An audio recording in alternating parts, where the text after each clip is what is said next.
Meine sehr verehrten Damen und Herren, Ladies and gentlemen, sehr geehrter Herr Präsident Antonio Costa, bem-vindo à nossa casa. Sehr geehrter Herr Bundeskanzler Federal Chancellor Olaf Olaf Scholz, sehr verehrte Gäste, sehr ladies and verehrte gentlemen, Botschafterinnen und dear guests, Botschafter und Mitglieder des ambassadors Deutschen and members of the Bundestages, German vielfältige Bundestag, Partnerorganisationen. Ich heiße Sie partner im Namen der organizations. I would like to Friedrich-Ebert-Stiftung welcome you als on behalf of the geschäftsführendes Friedrich-Ebert Vorstandsmitglied der Foundation Friedrich-Ebert-Stiftung as the alle sehr, sehr managing herzlich director of the willkommen. Friedrich-Ebert Foundation, Am and 2. I would like März to welcome you very cordially. On March the 2nd, 2022 ist die 2025, Friedrich-Ebert-Stiftung the 100 Jahre Friedrich-Ebert alt Foundation geworden. turned Und 100 nachdem wir years gestern old, hier and mit dem Herrn Bundespräsidenten after Frank-Walter we were able to Steinmeier celebrate und yesterday einigen together with our Stipendiatinnen Federal und Stipendiaten und ehemaligen Stipendiatinnen und President Stipendiaten Frank-Walter der Steinmeier and Ebert-Stiftung former über den alumni, and Gründungsgedanken were able to talk der about the Friedrich-Ebert-Stiftung und den Beitrag zur founding reason Bildungsgerechtigkeit for the und zur Friedrich-Ebert Demokratie Foundation and the gesprochen contribution haben, to freue educational ich mich sehr, justice Sie and heute democracy. zu I'm einem quite etwas happy to welcome politischeren you Festakt today zu to a begrüßen. more political Sie alle festive wissen, wir act. befinden uns in You all politisch know turbulenten we Zeiten. are Die experiencing internationale turbulent Ordnung times in terms of ist politics. The im international Wandel order und als is undergoing Friedrich-Ebert-Stiftung change, and setzen as wir the uns in Friedrich-Ebert über 100 Foundation, Ländern we are engagiert für die committed in internationale over Zusammenarbeit und 100 die Völkerverständigung countries ein. to foster Ich freue mich international sehr, dass heute understanding, zahlreiche and Partner I'm aus quite unserem happy that nationalen und numerous partners internationalen from our national and Netzwerk international anwesend network sind. could Ganz come besonders freue ich today, mich and I'm natürlich, particularly dass der pleased Präsident des that Europäischen the Rates President heute bei of the uns European hier ist, Antonio Council is Costa. joining us Das ist today, eine Antonio sehr, sehr Costa. große It is a Ehre. really big Bem-vindo honor. nochmal und herzlichen Glückwunsch auch So zum congrats 50-jährigen once again Bestehen des also on the Europäischen 50th Rates, den wir ja anniversary auch of the gerade European begangen Council, haben. which we also celebrate these days.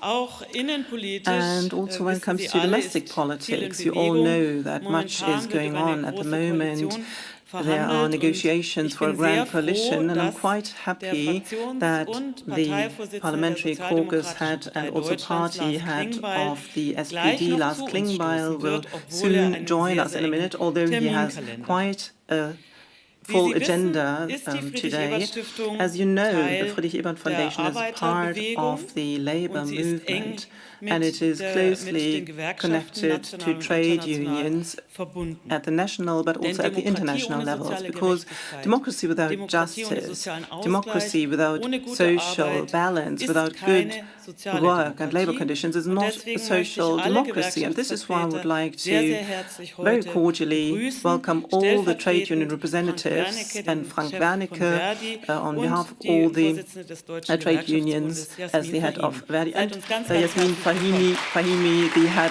of the German Trade Union Federation.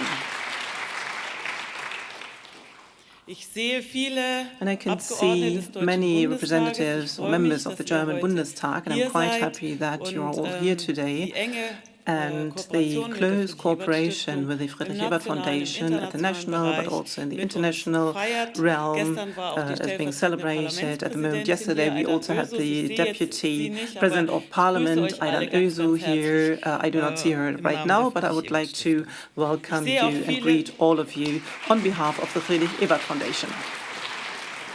sehr, sehr viele And Mitglieder I unserer do see many Gremien, members des of Vereins, our des bodies, Kuratoriums, of the association, of des the group of Auswahlausschusses curators, the und select natürlich des committee, Vorstands, and den also the stellvertretenden board, the Vorsitzenden der deputy chair Friedrich-Ebert-Stiftung, of Rainer the Hoffmann, Friedrich-Ebert Foundation, und Rainer unserem Hoffmann, and Ehrenvorsitzenden also our Kurt honorary Beck. Und chairperson or president, Kurt Beck. Und lieber Kurt, Dear Kurt, dein Leitspruch nah bei your den guiding Leuten principle, prägt bis heute close to the unsere Arbeit, people, is insbesondere guiding der our politischen work Bildung. also Wir today, versuchen especially in the immer field of stärker political auch education. hinzugehen We und nicht nur try darauf to zu go warten, dass die to the Leute zu people and uns not kommen wait und until mit the ihnen people come ins to us Gespräch zu kommen. and Schön, to dass du heute da start bist. discussions with them. So it's Liebe great that you Freundinnen are und here Freunde, today. liebe Dear Weggefährten der friends, Friedrich-Ebert-Stiftung, die Gründung supporters of the dieser Friedrich-Ebert Stiftung vor Foundation, the 100 Jahren geht founding auf das of the Vermächtnis foundation 100 Friedrich-Eberts years zurück, ago des goes ersten back to demokratisch the legacy of gewählten Friedrich-Ebert, the first Reichspräsidenten, freely der als elected German Handwerksgeselle president schon in who, jungen as an Jahren für apprentice bessere at an early Arbeitsbedingungen age, was kämpfte. fighting for better working Er kam mit conditions. der Bewegung der He sozialen Demokratie came in in touch with Kontakt the und movement er of social brachte es democracy, bis an die and he Spitze der managed ersten to deutschen get Demokratie, to der the top Weimarer of the first Republik. German democracy, the Weimar Republic. So his experience in the Weimar Ende des Republic Ersten time, Weltkriegs when after the end of the First World War, the forces of the extreme right, but also the extreme left, were attacking the young democracy, actually brought about the insight to him that that a democracy, a stable democracy, needs Democrats. 100 years Friedrich-Ebert Foundation for us means 100 years of work for a free, socially just, and also a world based on solidarity. And this is reason for us to look back with pride, but also to show what we are doing at the global level, what kind of work we do on a daily basis, but also to look at the challenges of the future and to show that the democracy is future-proof, the social democracy is future-proof, because democracy alone does not bring about a balance and equal opportunities. However, the challenges are huge.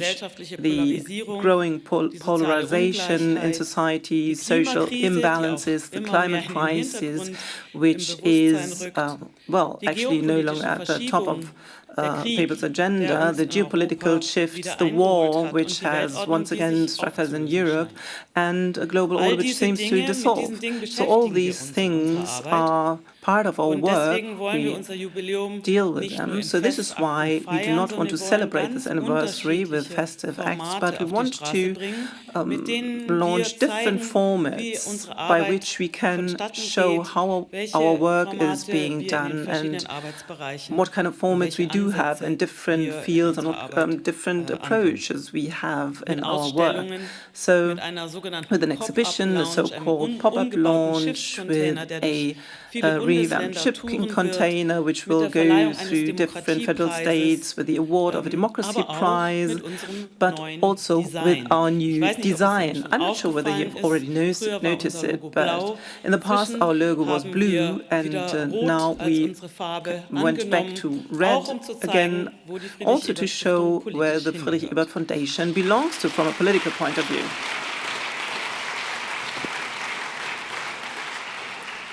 Ganz besonders möchte ich Ihnen ans Herzen And I'd legen also unsere like to point Kunstausstellung out mit our dem Titel art Do you exhibition have something with the to title, fight Do you for? have something Und es to ist fight nicht als for? Frage gemeint, And this es is not meant eigentlich to be a als question, Aufruf it's gemeint. actually a call Wir to alle everyone. müssen We all in der Demokratie in a uns democracy einsetzen, damit have sie to lebendig bleibt. commit Und ourselves wir haben in dieser so that it Ausstellung remains Werke aus unserer vivid and Sammlung lively. And in this exhibition we have zu Werken works von Kunststipendiatinnen und Stipendiaten by der arts Friedrich-Ebert-Stiftung grantees und of haben the sie Friedrich-Ebert zueinander in Beziehung Foundation, gesetzt. and we Zu have created a unterschiedlichen relationship Themenbereichen wie between the Arbeit und Macht, pieces of wie art Krieg und Vertreibung on oder wie power, Gesellschaft structures, gestalten. war, Und ich lade Sie sehr herzlich ein, nach diesem expulsion, Festakt etc. So sich die after this Kunstausstellung festive act, I would hier kindly hinten invite auch you und to im take a ersten look Stock at the arts anzusehen. exhibition here in the background and also on the Außerdem first möchte ich Sie floor. noch ganz kurz And I'd auf die also like Festschrift to hinweisen. point out the Das ist die Darstellung festive der 100 Jahre book, unserer Stiftung, which describes 100 years of our Und sie foundation, of zeichnet course in a den Weg dense nach form, von einem, and im Grunde it von einer describes the path Parteikasse, from die es a ermöglichen sollte, dass junge party Arbeiterkinder studieren budget, und so sich to eine speak, Ausbildung which leisten konnten, was hin supposed zu to einer allow eigenständigen young working Akteur der class sozialen people to Demokratie, study einem gemeinnützigen towards Verein, an der actor sich für in a politische democracy Bildung, für politische and Gerechtigkeit, für a internationale organization which Völkerverständigung fights for einsetzt. international Und wenn Sie den understanding Band noch and nicht haben, justice dann geben wir and Ihnen equity. gerne, schenken If wir you Ihnen have gerne ein not yet Exemplar received am Ende der this Veranstaltung. festive book, then we are gladly Ganz handing it out kurz, to was you at the end erwartet of this Sie event. jetzt gleich So in heute? brief, what can you Zunächst expect dürfen Sie today? sich freuen So first of auf all, eine Ansprache you unseres Bundeskanzlers Olaf will Scholz, hear den wir nochmal a sehr, sehr herzlich speech begrüßen. from our Federal Chancellor Olaf Scholz, whom we'd like to welcome once again very cordially. Wird darüber He sprechen, will wie talk Demokratie und about how Gerechtigkeit democracy in einer and polarisierten justice Gesellschaft gestärkt can werden kann. be strengthened in a Ihm polarized folgt dann world. And hoffentlich after der bald him, eintreffende hopefully, Parteivorsitzende the Lars soon Klingbeil, arriving party head Lars Klingbeil will give a keynote in which she will focus on how peace can be secured in a multipolar world and what we need to do for it. And after that, we'll have a panel discussion on the challenges for our work of tomorrow. And I'm quite happy that we will hear interesting contributions from Tessa Dooms, director of Rivonia Circle, a long-term partner organization from South Africa. Welcome, Tessa.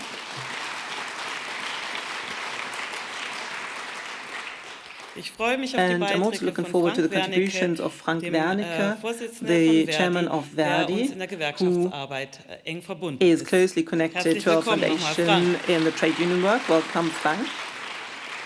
Julia Friedrichs is a journalist and author, and her main focus is injustice, rich, poor, and how a just society can be organized. And we are quite happy and looking forward to this critical and strong voice. Welcome, Julia Friedrichs. And I'd also like to welcome Anke Rehlinger in between, who has just arrived, the President of the German Bundesrat and Minister President of the Saarland, Deputy Chairwoman of the SPD, and Deputy Chairwoman of the Friedrich-Ebert Foundation. And last but not least, the last panelist is Justus von Daniels. He's the editor-in-chief of Correctiv and a former Friedrich-Ebert Foundation alumni. So he will also participate in the panel. Welcome to you as well.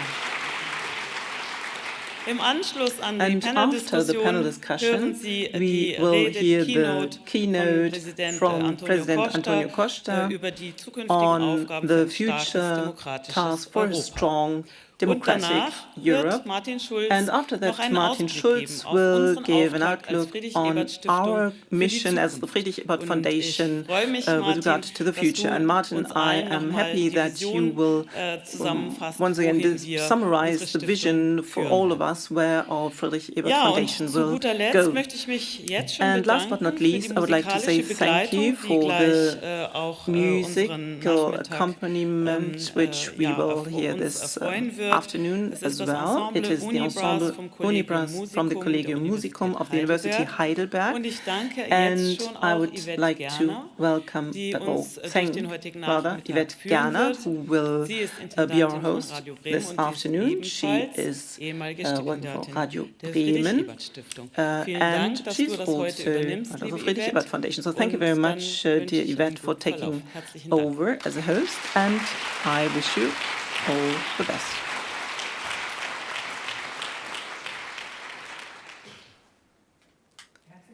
Well, welcome and happy birthday, Friedrich-Ebert Foundation, once again. Especially at times in which the connections, the bonds between our global world order and our democratic fabrics seem to break, it is quite encouraging that in view of the anniversary of the Friedrich-Ebert Foundation, we can celebrate the successes of 100 years of support for a democracy. But we do not only want to look back. Ms. Fendrich has also said it. We want to revive the spirit of Friedrich-Ebert for the next 100 years. And I am picking up an idea of the federal president of yesterday now. So I'm quite happy to accompany you through this festivity. And Ms. Fendrich has already mentioned, I was an alumni for the Friedrich-Ebert Foundation, so closely connected to the foundation. And as the director of Radio Bremen, I promote my work to the democratic discourse in our country. And as a new habitant of Bremen, I'm also closely connected to Friedrich-Ebert because as a saddle producer, he worked in Bremen, and as the first freely elected German president, he continued this work, and so his bar became a place for political exchange and debates amongst the workers. And the foundation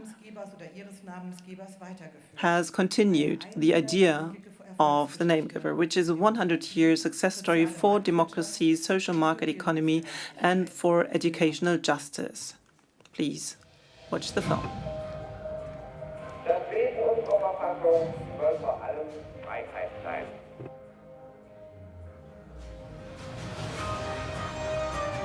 Because a future needs a social memory.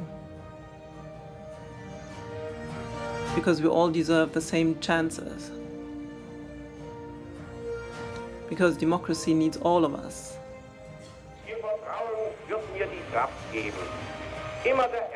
Because we all believe in a just and peaceful world.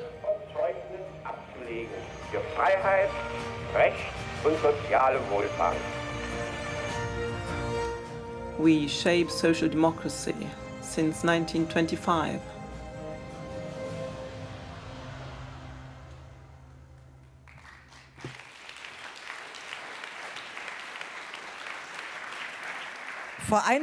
Well, 100 years ago, the Friedrich-Ebert Foundation was founded as the legacy of Friedrich Ebert, who in difficult times fought for democracy and for a social balance.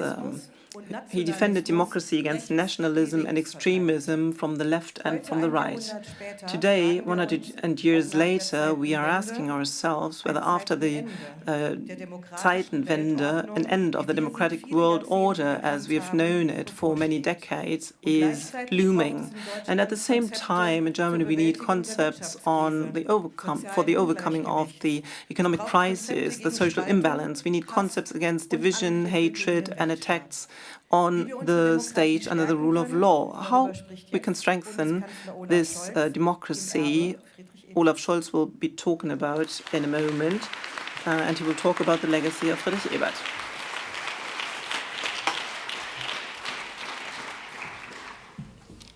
Lieber Martin, sehr geehrter Herr Präsident, die Antonio, sehr geehrte Frau Bundesratspräsidentin, liebe Anke, lieber Lars, liebe frühere Parteivorsitzende und Fraktionsvorsitzende, liebe Jasmin, lieber Frank. Ich glaube, es ist sehr gut, dass wir hier alle zusammen sind, liebe Freundinnen und Freunde, meine sehr geehrten Damen und Herren.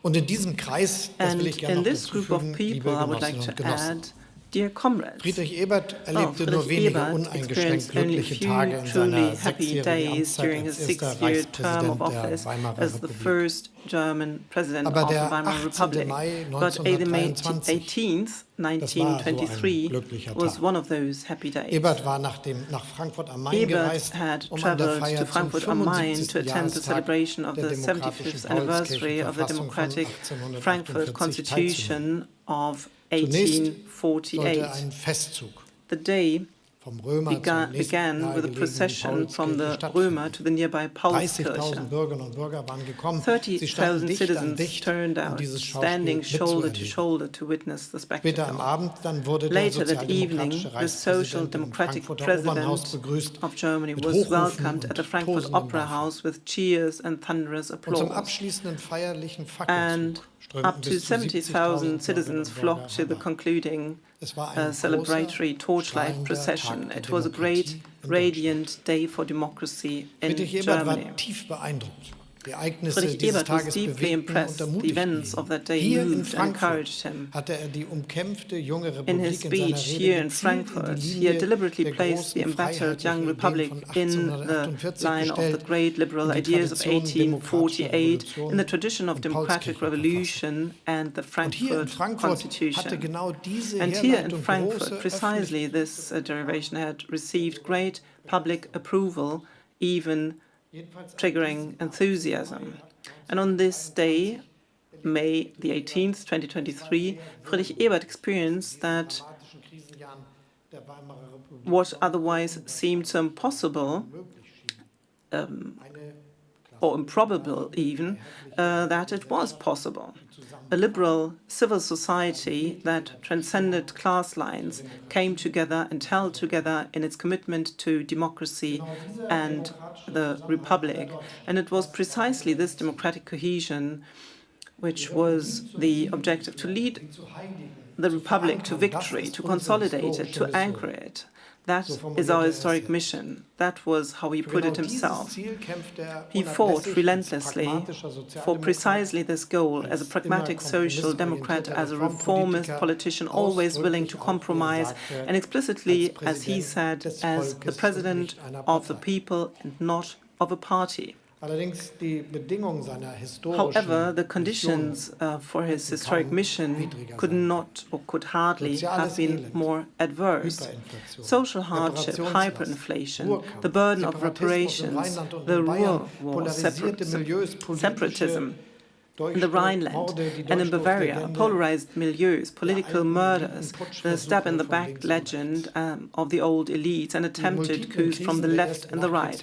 The multiple crises from the first post-war years made it difficult to popularize the new and unfamiliar democratic order beyond the circle of already convinced Republicans. The deep-rooted reservations of many traditionalists and monarchists regarding democracy and the Republic, namely their contempt for Ebert, the supposedly upstart settler's apprentice and former pub landlord, who now held the highest office in the land, did the rest. Thus, this bright festive day in Frankfurt in May 2023 provided a rare ray of hope in dark times. It at least promised the possibility of a brighter democratic future in Germany. In February 1925, just a few weeks before Friedrich-Ebert's death, the Social Democratic newspaper Vorwärts looked back on the 6 years of the German president's term of office. The verdict was level-headed, but above all, appreciative. Ebert's task was to prevent the crises from becoming catastrophes. His position was unique and without precedent. Lacking any tradition, everything had to be created from scratch. And that had indeed been achieved. The catastrophes that were possible at any time in the post-war years had not occurred. Many new things had been created. Democracy and the Republic had held their own under the most difficult conditions. That alone was an enormous achievement in those times, and it was largely thanks to the first German president, Friedrich Ebert. And therein lies an important insight.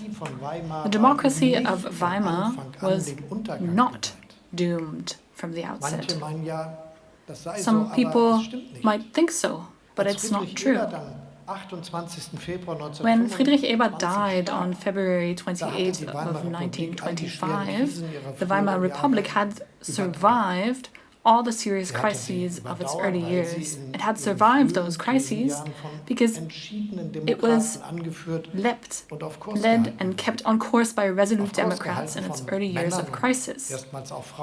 It was led by men and, for the first time, also by women who wanted the success of this republic at all costs, who fought with all their might to lead democracy in Germany to success. And just how successful this battle had been only became apparent in the years following Friedrich Ebert's death. In the fifth year of the so-called Golden Twenties until the global economic crisis of 1929, the Weimar Republic stabilized politically and the economy also began to improve. But the Germans elected in spring of 1925 Paul von Hindenburg to be the successor to the president of the Reich, Friedrich Ebert. And the Weimar democracy was now no longer headed by a Democrat or a Republican, but by a field marshal, a reactionary monarchist and military man, an advocate of the stab-in-the-back legend, and an avowed opponent of the democratic state he now headed as president.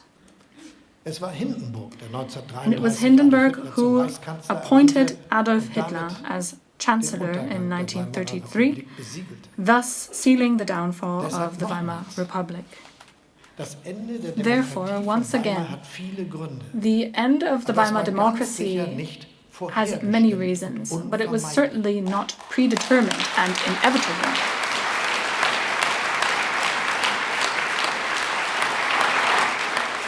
Friedrich Ebert's death in February 1925, which came much too early at the age of 55, was a decisive turning point, without which the history of the Weimar Republic might have ended differently. Democracy needs Democrats. That's what he said, and it's still true today. And that is why it's good that there are so many Friedrich Ebert squares, Friedrich Ebert avenues, and Friedrich Ebert schools throughout Germany, today that commemorate this great social democratic statesman. And that's why it's all the better that the Friedrich-Ebert-Stiftung bears this proud name. Congratulations on your 100th anniversary.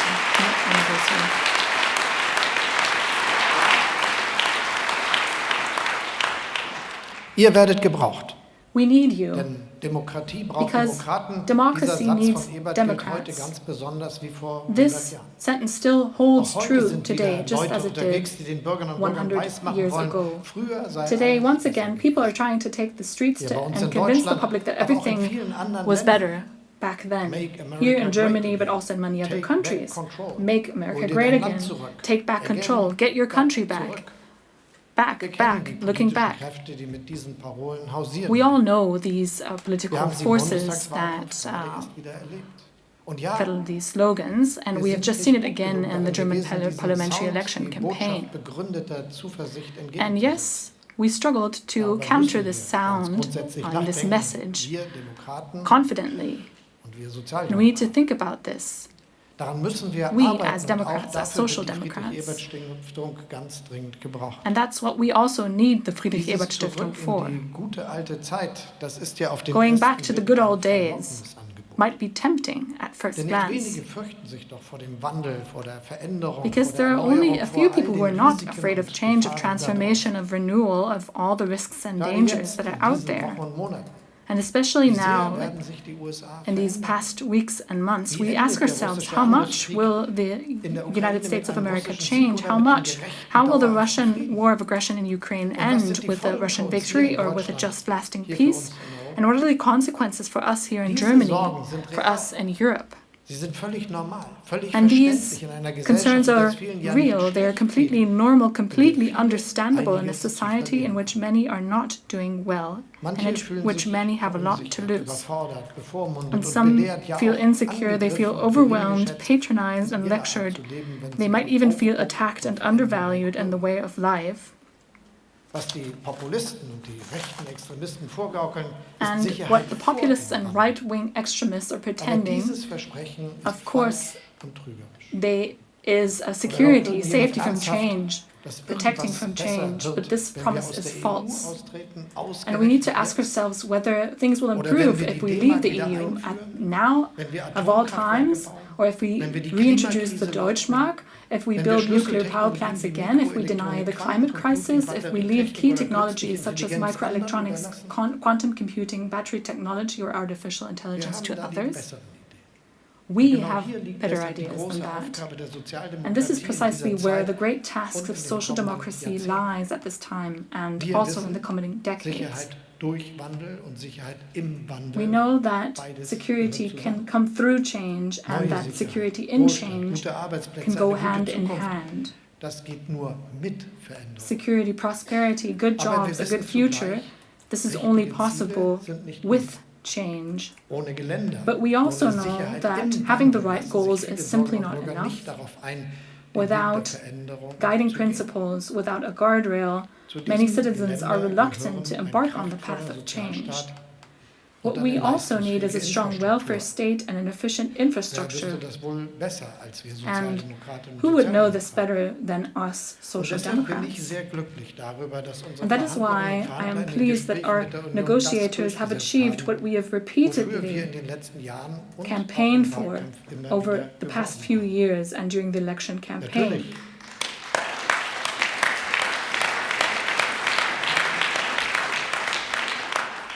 Dass wir jetzt kraftvoll in unser Land investieren.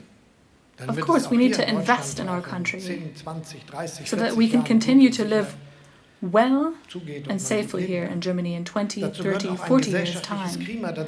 This also requires a social climate and political culture that facilitates and enables change.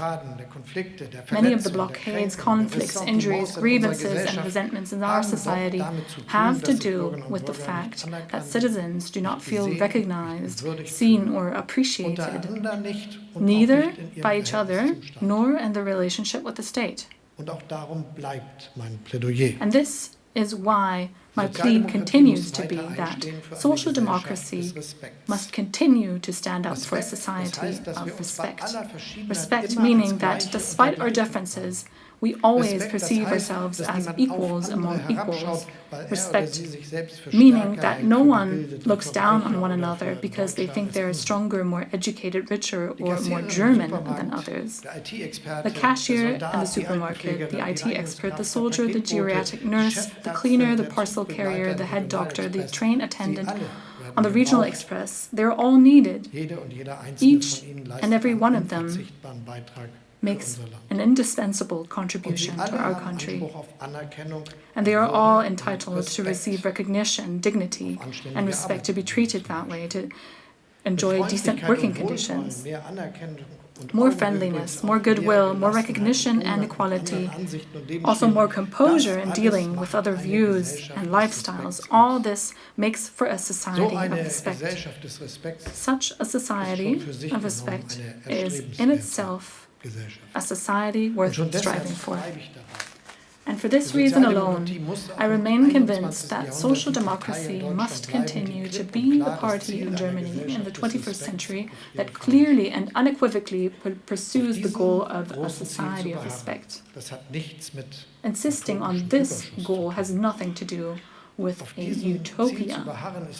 Insisting on this goal today is the imperative of practical political common sense, because we will only be able to master all the major changes and tasks we are facing if we walk the path together, all of us together.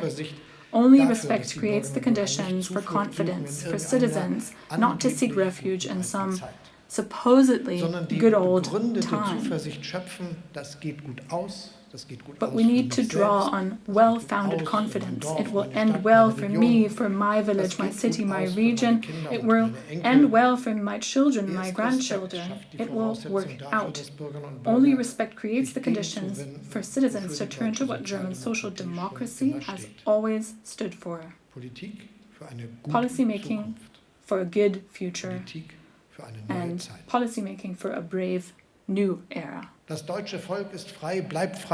German people are free, remain free, and will govern themselves in the future. Friedrich-Ebert proudly said this social democratic sentence in February of 1919 in his speech at the opening of the National Assembly.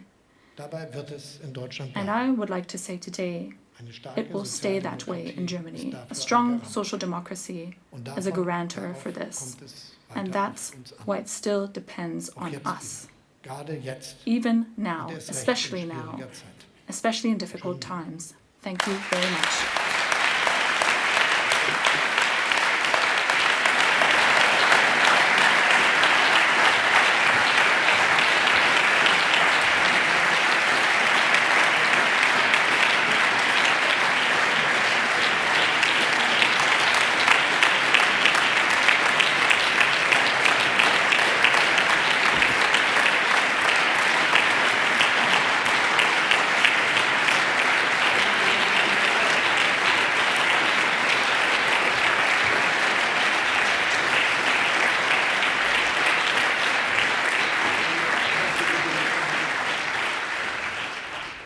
Herzlichen Dank, Herr Bundeskanzler. Ich bin sicher, thank you, Chancellor. I'm sure that what you talked about will also be talked about in the panel discussion. Me, like many of us here, have experienced the work of the Friedrich-Ebert-Stiftung, and we thus know how important international cooperation is for students from abroad, but also for political advice through the liaison offices abroad. The Friedrich-Ebert-Stiftung is a think tank for international politics, but it's more than that. It creates a space for exchange, for networking, and also support. And maybe today we need this more than ever, more than in the past few decades. The world as we knew it, the world order that was founded on equal interests and also respect of humanitarian law and international law has now changed. It's now based on desolidarization. Thus, I am delighted to have Lars Klingbeil here today, who will now talk about the global world order and the Trumps and Putins of our time.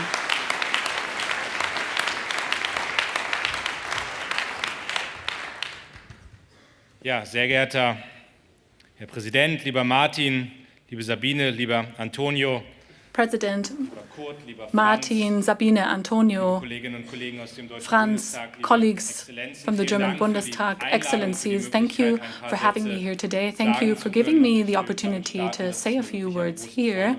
I would like to start by saying that I am delighted to participate in this celebration on the 100th anniversary of the Friedrich-Ebert-Stiftung. I was happy to listen to the words of the federal president yesterday. Martin, I would like to say again, congratulations on this anniversary. Thank you for your work for social democracy, but for our country.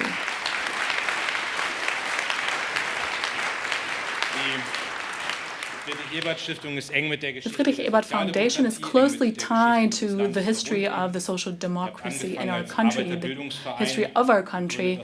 It was founded as an educational association through the legacy of Friedrich Ebert, who died in 1929. And the idea was social mobility, a social democratic promise. And many social democrats of name and of fame were supported by the foundation in the past few decades. Several minister-presidents, chancellors, ministers, and also I probably wouldn't be here today without having received the support of the Friedrich-Ebert Foundation as a grant holder. So if someone would like to complain that I'm standing here today, you can address Martin, who welcomed me to the association, to the foundation, was Ralf Stegner. I visited him in Kiel, and he wanted to make sure that I'm a fit for the foundation. So you could also complain to Ralf Stegner.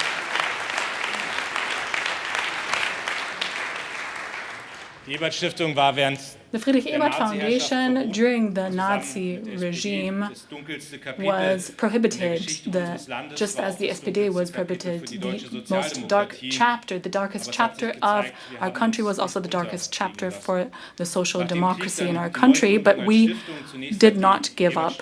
After the war, the foundation was refounded. It mostly focused on funding studies, and then, like other politically affiliated foundations, it severely contributed to post-war remembrance.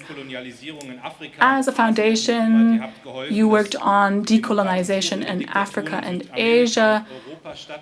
You participated in changes and in democratic revitalization of South American countries. And as party chairman in the past few years, I was able to see, when I was abroad, how highly respected German social democracy and also the Friedrich-Ebert Foundation is abroad in many parts of this world, whether in Spain, in South Africa, in Mongolia. Wherever I traveled, the work of the Friedrich-Ebert Foundation, and closely tied to it also our commitment for a more just and equal society, was mentioned.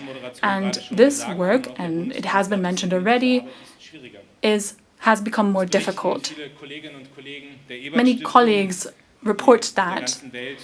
Many colleagues who work for the foundation all across the globe.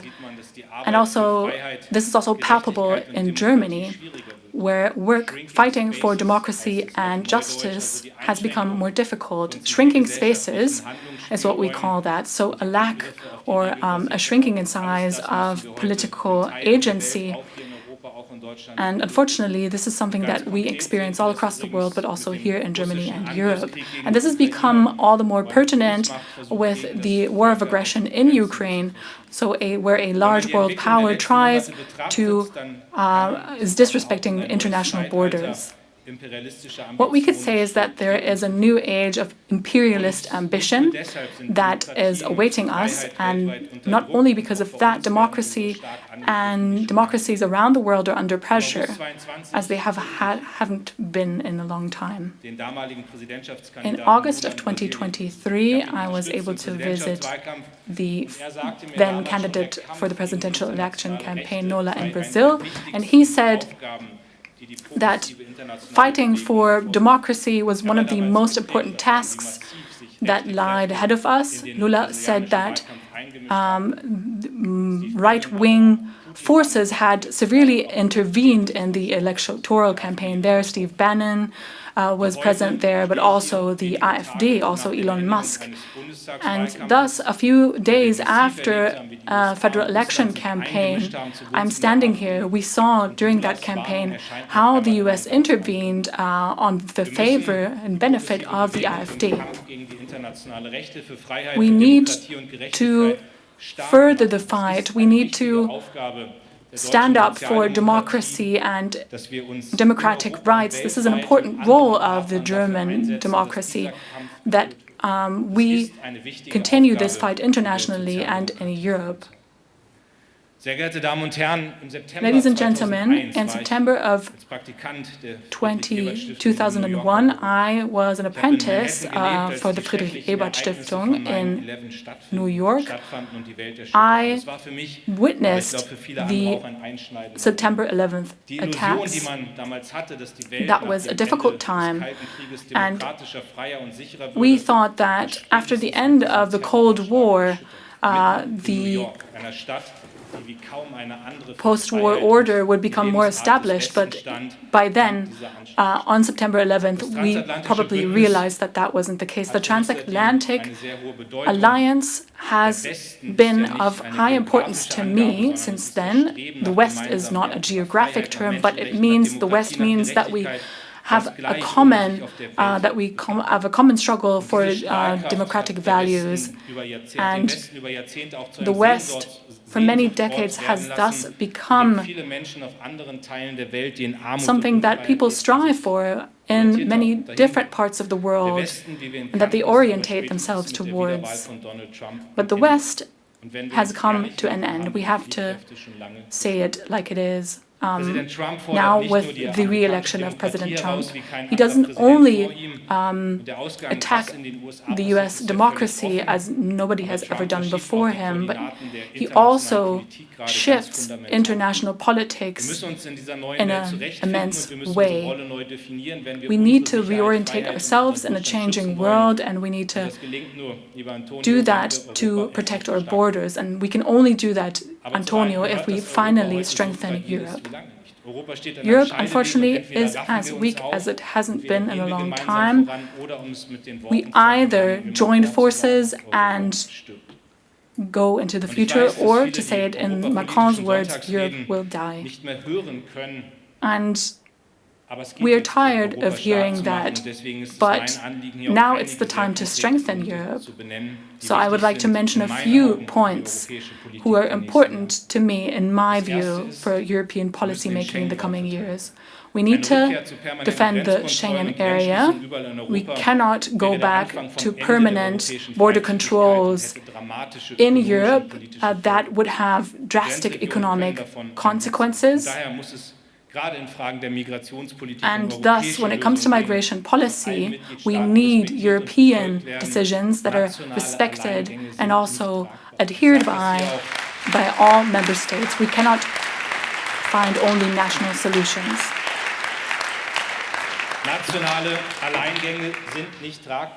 So going your own way is not possible, and whoever wants to defend Europe needs to counteract populist tendencies. Secondly, Europe's wealth and its economic strength are based on international action, and this applies to Europe. At the moment, the US is trying to put us under pressure by imposing tariffs, European economic power is a threat to Trump, so Trump will try to offer trade agreements to single member states that might be attractive on a short term, but on the long term it is not. And also Viktor Orban needs to understand that we shall not be intimidated by him. We need to be able to react quickly and adequately, and we need to make it clear Europe will stand together when it comes to reacting to Trump's tariffs. Thirdly, economic strength is Europe's strong point, but in the last 15 years, we have struggled to compete with China and the US. Nicoletta and Mario Draghi have already said it. European competitivity are important guidelines for also our federal government. We need to overcome the economic struggle. We are negotiating a special budget also with our friends from the party The Grüne, and this is supposed to foster economic strength. The message that is tied to it is we are making way for new investments, and I want Europe to be a motor for economic growth. Fourth, peace in Europe is in danger. Ukrainians have been fighting for all of our freedom for 3 years now, and it's in our security interest that they will overcome that fight. However, the situation has changed drastically within the past few weeks. Europe is faced with a Russian aggressor and a US which acts spontaneously. We shall not, in Europe, shy away from taking destiny into our own hands, and I think Germany, what corresponds us as a leading role, and we need to be prepared to take up that leading role. We need to be able to spend more for defense, and it's important that we have agreed on this in negotiations. We have done what is necessary to secure European peace and safety, but also a deeper European integration.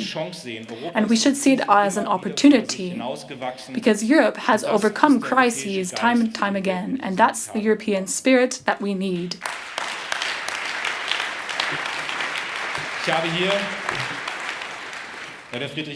Well, here at the Friedrich-Ebert Foundation, almost 3 years ago, I said that we are at the beginning of a new multipolar era, and I still see it that way. But at the same time, the environment has changed. With Donald Trump, the classical large power politics is coming back. In his second term in office, he seems to be splitting up the world into different zones of influence. New political thinking is back, and you can see it in his statements on Panama, Iceland, Greenland, and other areas. And it's quite clear who he considers a player next to the US. He's talking about Russia and China, and the others, like the Europeans, are sidelined. And also the international institutions and a rule-based order are not important for Donald Trump. This should not be our approach. Europe needs to assert itself between the big powers, and we need to fight for a more just, peaceful, and democratic world. And I'm firmly convinced that Europe needs a new North-South policy. Europe needs to launch a new North-South policy, and this is what we've also shown over the past years with the Friedrich-Ebert Foundation. We have so many partners throughout the world who are cooperating with us. I experienced it in Brazil, South Africa, Chile, Mongolia. All these countries have an interest with their political leadership in a rule-based order, in an international order, in reliability, in international relations and fair trade relations, and the rule of law and not the rule of the most powerful one.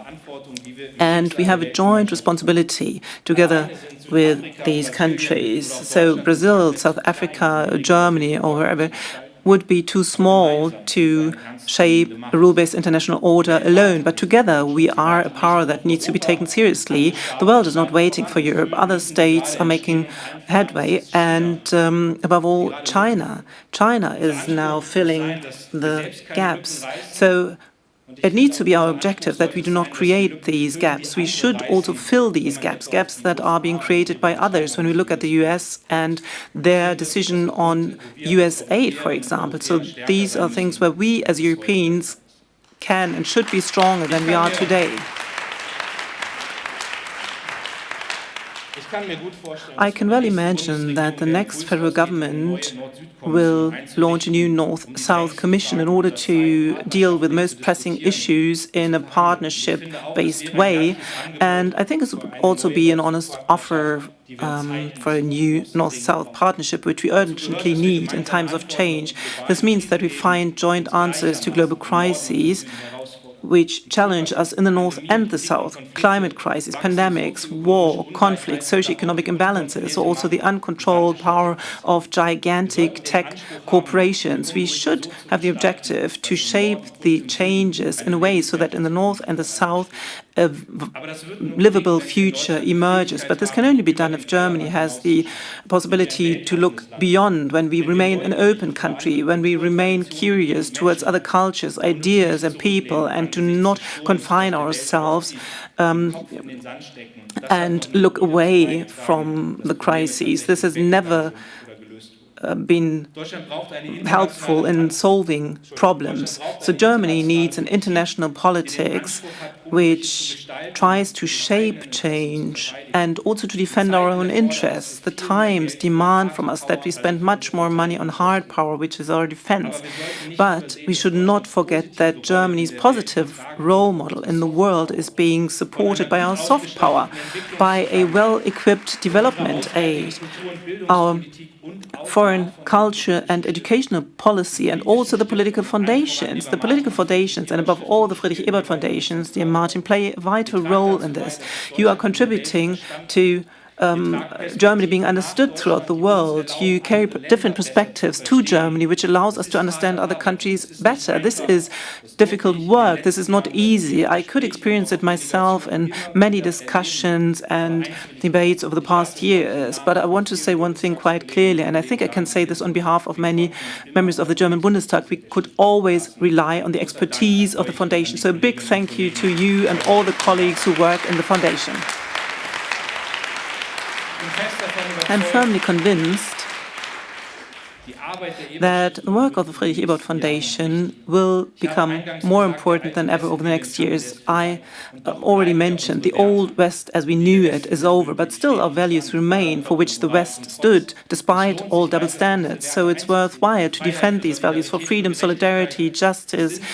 These are objectives that transcend borders, that connect people. And this is why the idea of an international social democracy has never been outdated. And I would like to conclude my speech with a quote from Friedrich Ebert, a huge social democrat, internationalist, and also democrat in difficult times. He said, the understanding amongst peoples should be the future, even though the path towards it is difficult, but we should never let down. So from my point of view, this quote describes quite nicely the objective that social democracy has when it comes to their international policy. And with your support as a foundation, we'll be able to come up to this. Dear Martin, dear colleagues from the foundation, I congratulate you on behalf of everyone on your 100th birthday. So thank you very much for having me here. Thank you.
Thank you very much for this energetic interpretation of Got to Get You Into My Life from the Beatles, a song which is characterized by a looking forward atmosphere, and so we should be thrilled and enthused, so to speak.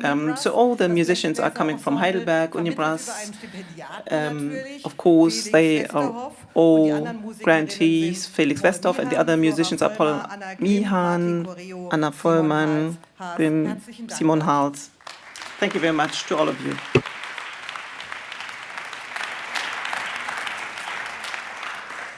Bundeskanzler Scholz und der SPD-Fraktionsvorsitzende The Federal Chancellor and the SPD head Klingbeil have already set the stage regarding international politics and the state of our society. So please let us dive deeper into this topic, and I would like to ask to come to the stage Justus von Daniels, Tessa Doms, Julia Friedrichs and Frank Wernicke, which have all been introduced to you already.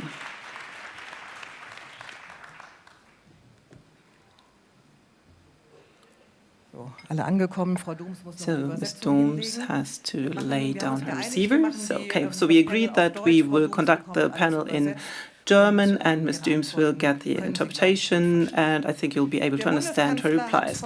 So the Federal Chancellor talked about this temptation to demand back to the good old times. So with regard to the Friedrich-Ebert Foundation, we could continue this idea and say back to the future. So what do we need in order to revitalize the legacy of Friedrich Ebert and to convince people of the idea of democracy? Ms. Friedrichs. Well, quite a simple question. Well, no. But from my research, I would say that if Friedrich Ebert could start anew, that he would do two things. On the one hand, that he would look into how we can make sure that the imbalance in the wealth distribution, which eventually renders democracy impossible, and this is what characterized my research over the past years. So how can we make sure that we do not have only few people which are so rich that they can no longer be controlled? And another topic is how can we successfully instill the idea in the people that they can make headway, that they can advance. So my children and I myself can advance based on our own work. So both is closely connected, and I think both has been too little in the focus of debates. So if we could restart from scratch now, maybe he could do that and focus on that. Well, we will go deeper into it, but let's stick to Back to the Future. Mr. Daniels. Well, I think the anecdote was quite nice earlier that Friedrich Ebert had a pub, because I think that the debates in society, or the discussion in society, is actually what we, I myself, and also the media should look into. And in fact, if we would start from scratch now, then of course we would try to do everything so that we can reach an understanding in society, that we listen to each other. And for us, for the journalists, this means a discussion, to talk to each other. So we offer something, a newspaper, a medium, but we also like to receive something. And today, with by means of the internet and the social platforms, we actually have good tools in order to discuss with each other, but they are being abused. And we have to regain these great spaces for discourses. So this is a task that we are looking into, but maybe also the Friedrich Ebert would do it. And from an international perspective, Ms. Dooms, the view with regard to Back to the Future and Friedrich Ebert, what could he do? Well, I don't think the international perspective is different from the German perspective at all. The crisis of democracy is an international crisis all the way around. And for me, the thing that we have to think about is, why are we so adamant that we have to defend rather than think about what we recreate and do things in different ways and new ways? I know that we think that, the idea of defending democracy is important with the attacks that are coming from autocrats who are using democratic means to take power. But I think that the moment now calls for us to not only just say, democracy is important, but that the institutions of democracy need to be relooked. They need to be reformed, they need to be changed, they need to be innovated. And if we can look at it and say, sometimes the practices of democracy, the instruments of democracy, the processes and the institutions that we've built are not working in the ways that we thought they should, or the ways that they did before. And it's time to move forward, it's time to innovate.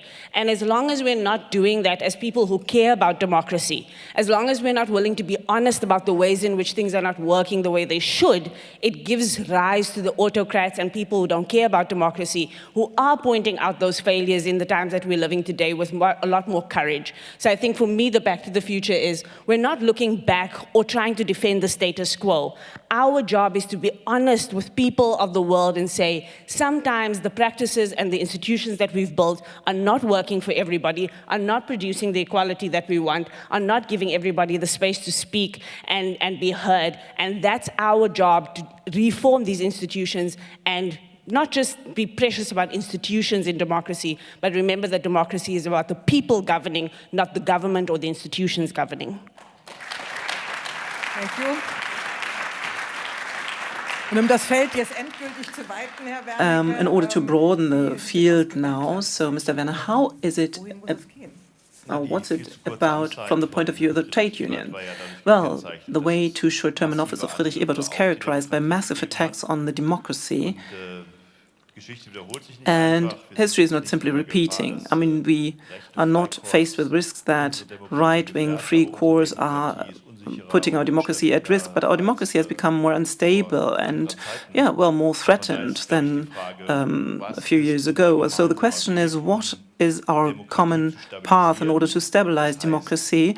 And this means the democratic institutions, which need to be defended against the right-wingers, but also how to organize democratic life. And this, of course, plays into our working life. So where we really live co-determination, where people can organize themselves in trade unions, where they can have a say when it comes to collective agreements. There we do live democracy or fill democracy with life. And I think we have to make quite clear, what does democratic life actually means? And we have to defend ourselves against these simplified explanations from authoritarians, also in the social media. This is basically what we need to do, and this is what is in front of us. And of course, trade unions, but also others play a major role here. So let's go into more detail. Ms. Friedrichs, you have already touched upon it. You conducted research, you also publicized on social injustice in your book Working Class, where you describe how economic imbalances can put a democracy at risk. And during the last federal elections for the German Bundestag, I mean, we could see it. So what do we need in order to overcome this social imbalance or injustice? Well, I am a journalist, and of course I do not have a panacea. But what I do have is a lot of research results and many insights in different studies. And I met with many people for my work, book Working Class, and those people thought that they could advance through their own hands' work. This is what they lived as a cleaning person, as a teacher in a music school or whatever. And I could see how grave the consequences are when the people realize it simply doesn't work. I mean, you all know the reasons. We tax labor quite a lot. We do not tax wealth that much. And so sometimes it's also the increase in the rents, the increase in the living costs. So this simple promise that they believe in is not kept. And I think this loss of trust goes that deeply that it's very difficult to regain this trust. So one of the people I talked to was actually a voter for the SPD, a cleaner, and he said this low-wage sector actually led him to go away from the SPD. He phrased it like, I have tried it once and then I had to throw up. So these were his words. So the minimum wage and the Respect campaign actually tried to deal with that. But up until we regain trust, I mean, we need much more. So the signals need to be much clearer. It needs to be quite clear. We have understood that the people who go to work, should not be burdened with so many taxes, and we have to make sure that they can advance. And this is closely connected to many people realizing that the question who lives how in this country is highly dependent on the birth, in which family you're born. So we are a society in which wealth is being passed on from one generation to another. It's quite a static society. People notice it every day when they look for housing or when they wonder what will become of the kids. And so they notice that politics is not really focusing on this topic, is not addressing this topic. And they even get the impression that, politics ignores them and that eventually they will be the ones who have to carry the burden, the people who go to work every day. And this is actually fatal. So this brings me to you, Mr. Wernicke. From the view of a trade union, how could you accompany that? And it's not only higher wages. Well, higher wages do play a large role because there are many people working in the low-wage sector. Just to connect to what Julia Friedrichs has said, I believe that the things need to be said because many people who work in the service sector, who have no prospects, who often cannot determine their own destiny, who don't really have working agreements, where there's high fluctuation, and there are new generations of labor staff, so from migration, for example, those people feel it. And what we need to ask ourselves is what that does to people. Can we create self-empowerment from that? Or will the people fall into the hands of those who cry out these slogans? Looking at the federal election campaign, we were able to see that the right-wing populists made the topic of migration the main topic of the election. Because there's migration, there's no space for rent, and there's no healthcare or lack in healthcare, and so on. And I feel that we need to take a stand that counters that.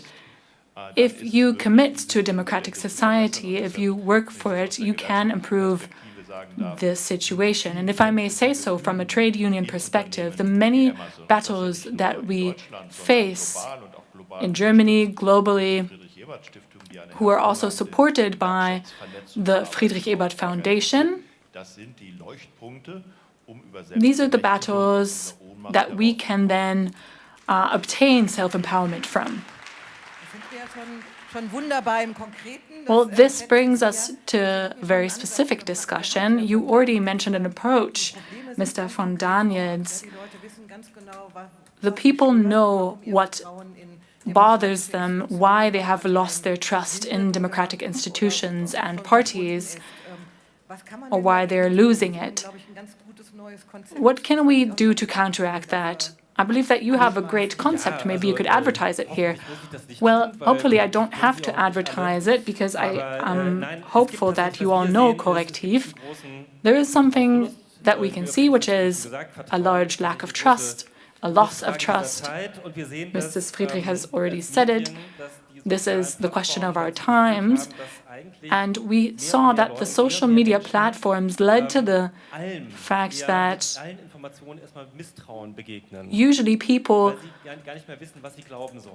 look at new information with distrust because they are not sure what to believe. We could put it that way. The market of information has been destroyed. And of course, we at Correctiv cannot take over the social media platforms overnight, but we can regulate them. And I do believe that that's an important task for European policymakers, but also German policymakers, to take that seriously, regulating social media platforms, because we need to see them as a lawless platforms. For example, we could see it that way. You're providing a space for people to do whatever they want and to say whatever they want. And that can be regulated, these places, but they need to be regulated by policymakers. That's one thing. Another thing that we can do is to be on the ground and to talk to people, to ask them what they're worried about. Something that we are doing at the moment is that we are founding local offices across the country, for example, in Gelsenkirchen. So it is somehow tied to Friedrich-Ebert's pub. So with these local offices, we have journalists there who want to take on local concerns, who want to talk to people, to the locals, and give them a space where they can talk about what they're faced with.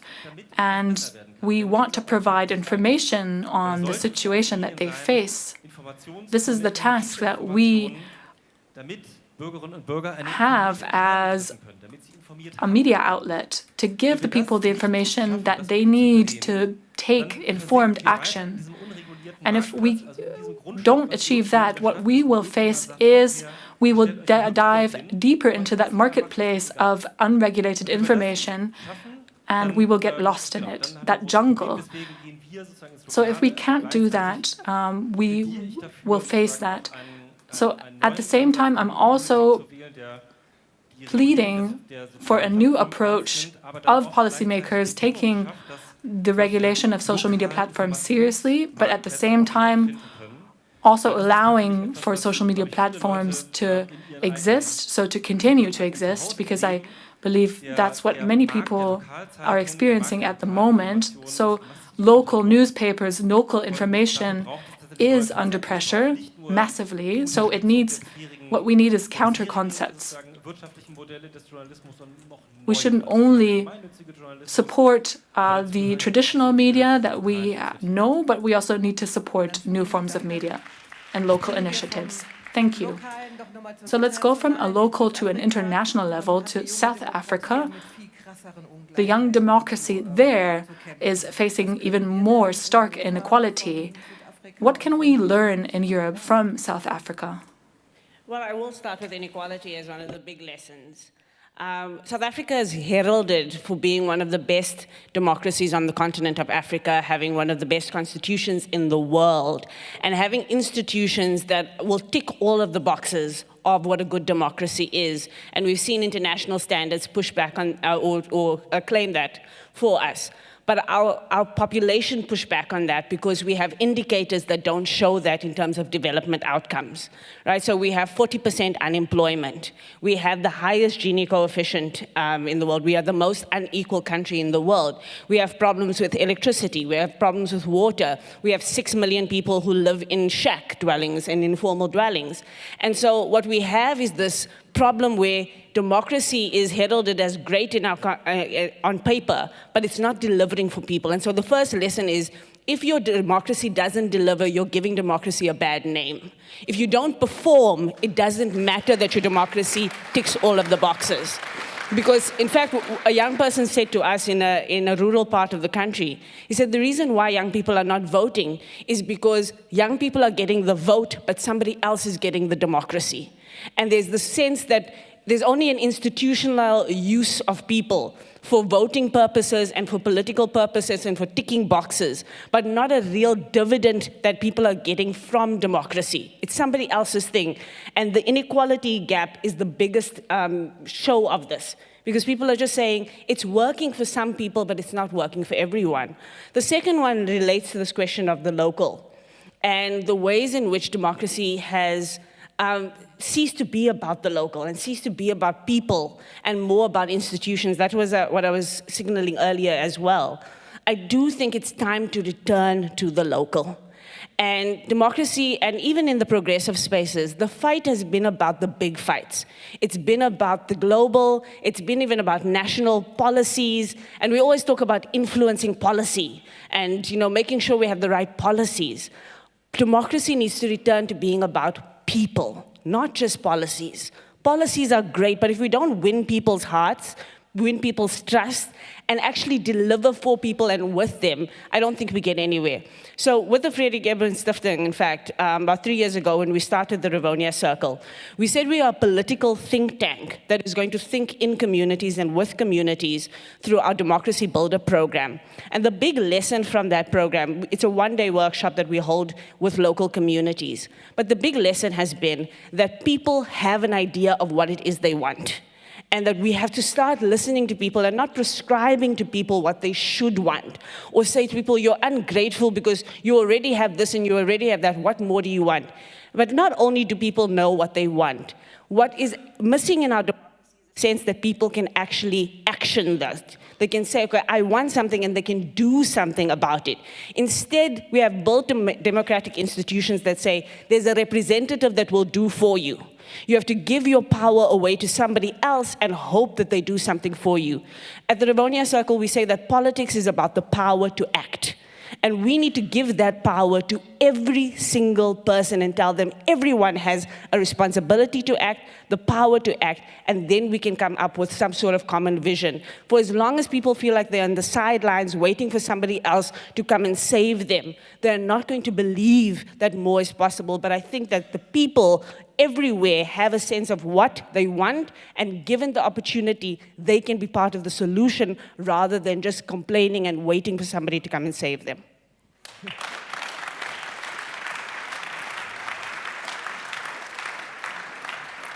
The power to act, Herr Wernicke, das haben Sie auch schon. The power to act, Mr. Wernicke, you also mentioned that earlier.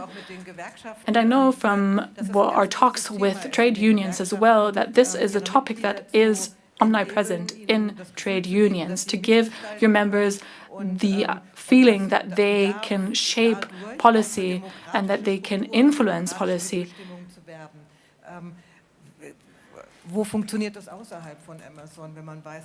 Where does that work? Apart from Amazon, for example, where does that actually function? How does Verdi approach this? In the white-collar sector, for example. Well, we as a trade union don't only want to give off the impression that there is participation, immediate participation. We also want to create that space, and that hasn't always been the culture of trade unions. Often what was done was proxy policy making, and that is misleading. What we want to organize is participation. In our context, that is simple because we do have members. They can come together for member meetings. I can organize chat rooms, and there we will have information exchange. When it comes to collective bargaining negotiations, for example, that is much more difficult. There is an ongoing negotiation that touches on 2.5 million employees. But there as well, we want to create a sense of closeness between the parties. We want to elect, and we have elected, spokespeople that within these negotiations take on an active role. And after, of course, a collective bargaining negotiation, there has to be a democratic election, whether this resolution is adopted by all the members. We need to abandon this type of proxy trade union, the role of that, and to come to a trade union that empowers its members. Mrs. Friedrichs, another topic that you also research is inequality, and something that played a large role in the electoral campaign, migration. In your work, where do you see approaches for a more open society and welcoming society? Well, in my research, especially on the working class, I asked myself, as so many did, why especially people who have a migration background, who work in the service sector, talk about other people from who have a migration background. So I thought to myself, well, they shouldn't say this about other people, about other migrants, because this is wrong. For example, a cleaner whose parents had come to Germany told me that my enemy is not my boss who treats me badly, who gives me less and less time for breaks. My enemy are those who came to Germany, who are migrants in Germany, and who now live off of the welfare state.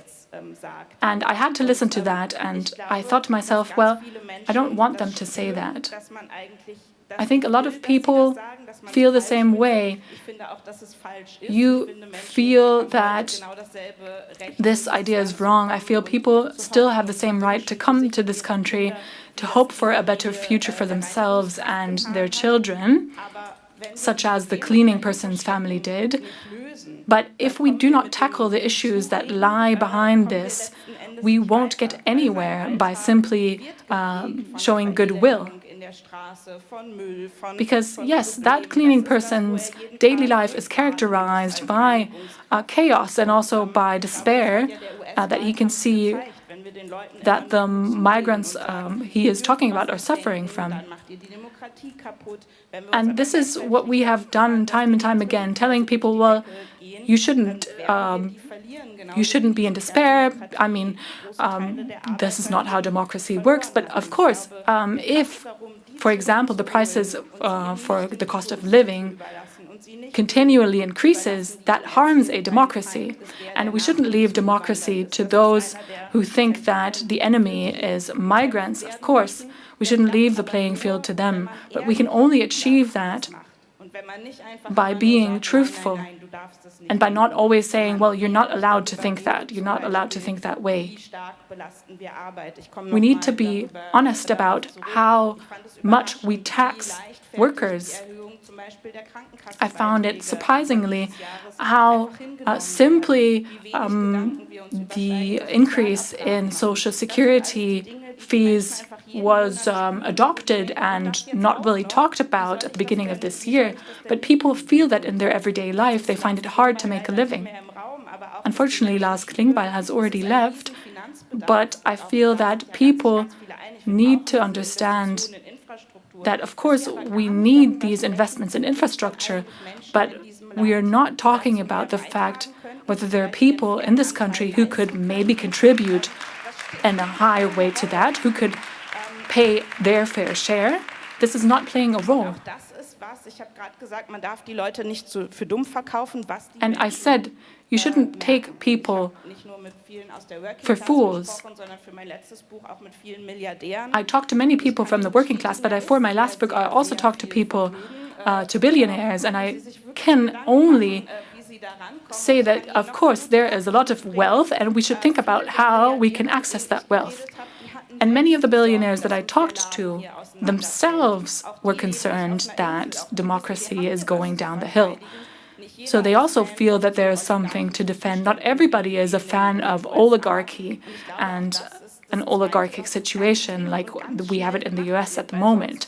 So I feel it is time to act because there are tipping points. At some point, we won't be able to regain what we have lost.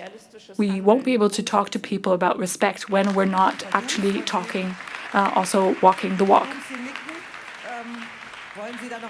Well, would you like to add on that, Mrs. Dooms? Yeah, I think that's a really, really important point. Just being honest about the state of things and not taking people for fools is such an important thing. I think that we find ourselves in a moment where, especially as progressives, as people who believe in justice, in solidarity, and all the values that we've espoused and we've built our shared vision that we have now on, we have to move past ideas and ideology towards action, and towards very concrete action and very deliberate action. But also that we cannot continue to invite people to fights, and we cannot continue to just wait to react to what is happening in the world. We have to start casting vision. People are yearning for something different. What I think is happening in the world is people are not voting for the best ideas. They're voting for the most courageous person who's willing to say, I want to change something. And whether or not that change is a good change or a bad change, at this point doesn't matter because there's only so few voices that are saying, we need to change things. And I think that the role of progressives in this time is to be honest about a few things. Number one, that we have become part of the elite strata of society. That sometimes we say that people don't know what's best for them. We don't know what's best for the majority of people because those of us who are privileged enough to be able to sit and think about these things are not living the lives of the majority of people. And so we have to start being honest about the fact that we are not the experts on other people's lives, and that's why deliberative democracy is important. But also that we need to cast shared vision. And we can't be the ones who lead shared vision when, we're so invested in the status quo. But there is an opportunity here for visioning, for casting something different into the future and saying, let's not have a shared struggle. I was noting the exhibition is called "Do You Have Something to Fight For?"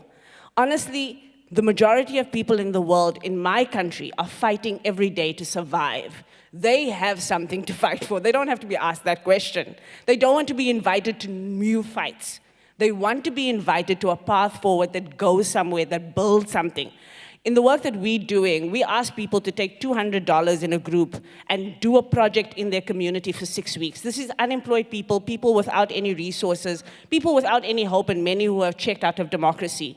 And we've seen people deliver a clinic to their community in 5 weeks after a government didn't deliver it in 27 years. Because when we give people something to look forward to, they are more likely to join us than if we ask them to fight for what we have now. Because what we have now is simply insufficient for the majority of people. And we have to be honest about that and say a better future is possible, and we're going to do it with people rather than for people. We're going to cast vision, not just tell people they have to fight for what they have, but that they can have something more, and we are willing to be enablers of that. Okay, danke. Also concrete measures on the one hand, Mr. Wernicke, but on the other hand also the attempts by the populists that people follow if we do not take concrete measures. So do we have a possibility to counter these populist promises or also populist incitements against migrants? I find it quite impressive if in your job environment you say to people, well, I do not have anything against one or the other co-worker with migration background, but all in all, it's too many. But what can we do so that, the next election result looks different?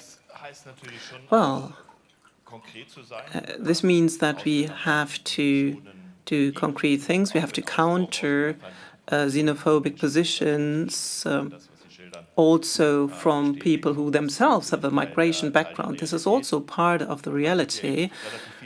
But I also already said how the perspective of trade unions is, and I would like now to say what do I have to do in political terms so that over the next 4 years we will come to deterioration and end up with worse results during the federal elections. So the question is, what can we change in concrete terms for the population? And life actually takes place in the municipalities. There's an investment backlog.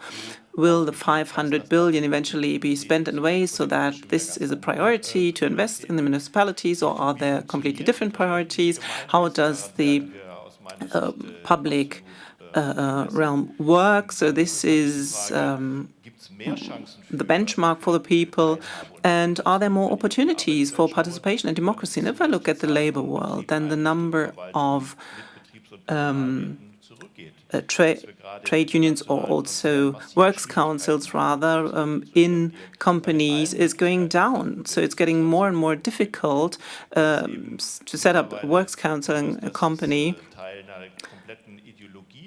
So it has now become part of an ideology for some of the capitalists. The ideology says that there should be no collective bargaining. So these are concrete issues that we have to look into over the next 4 years. And I would also like to pick up the following.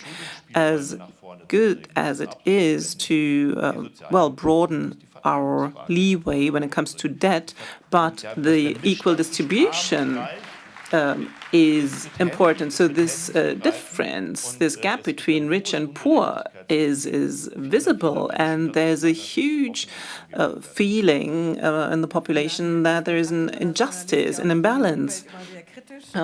Mr. Daniels, where would you start in order to be faced with a different situation in 4 years from now?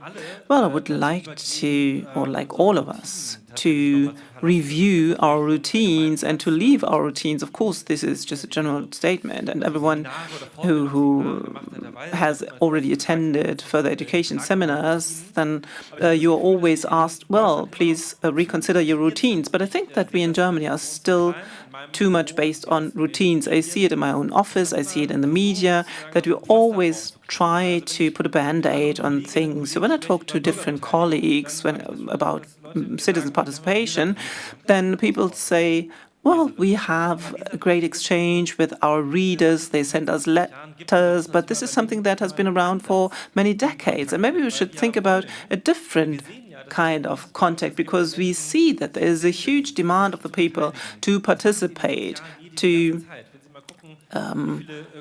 utter their views. So if you look at YouTube comments or other comments in other social media, some of them are of course bots, but very often it's also human beings who want to participate and to pick this up and question your own routine. So I'm not sure how you do it here in the foundation, but I would say that sometimes you have to think about brochures, whether you still need the same brochures, or maybe you could also invest this effort that goes into the brochure into other areas in order to make participation palpable and let people see that things are changing to the better.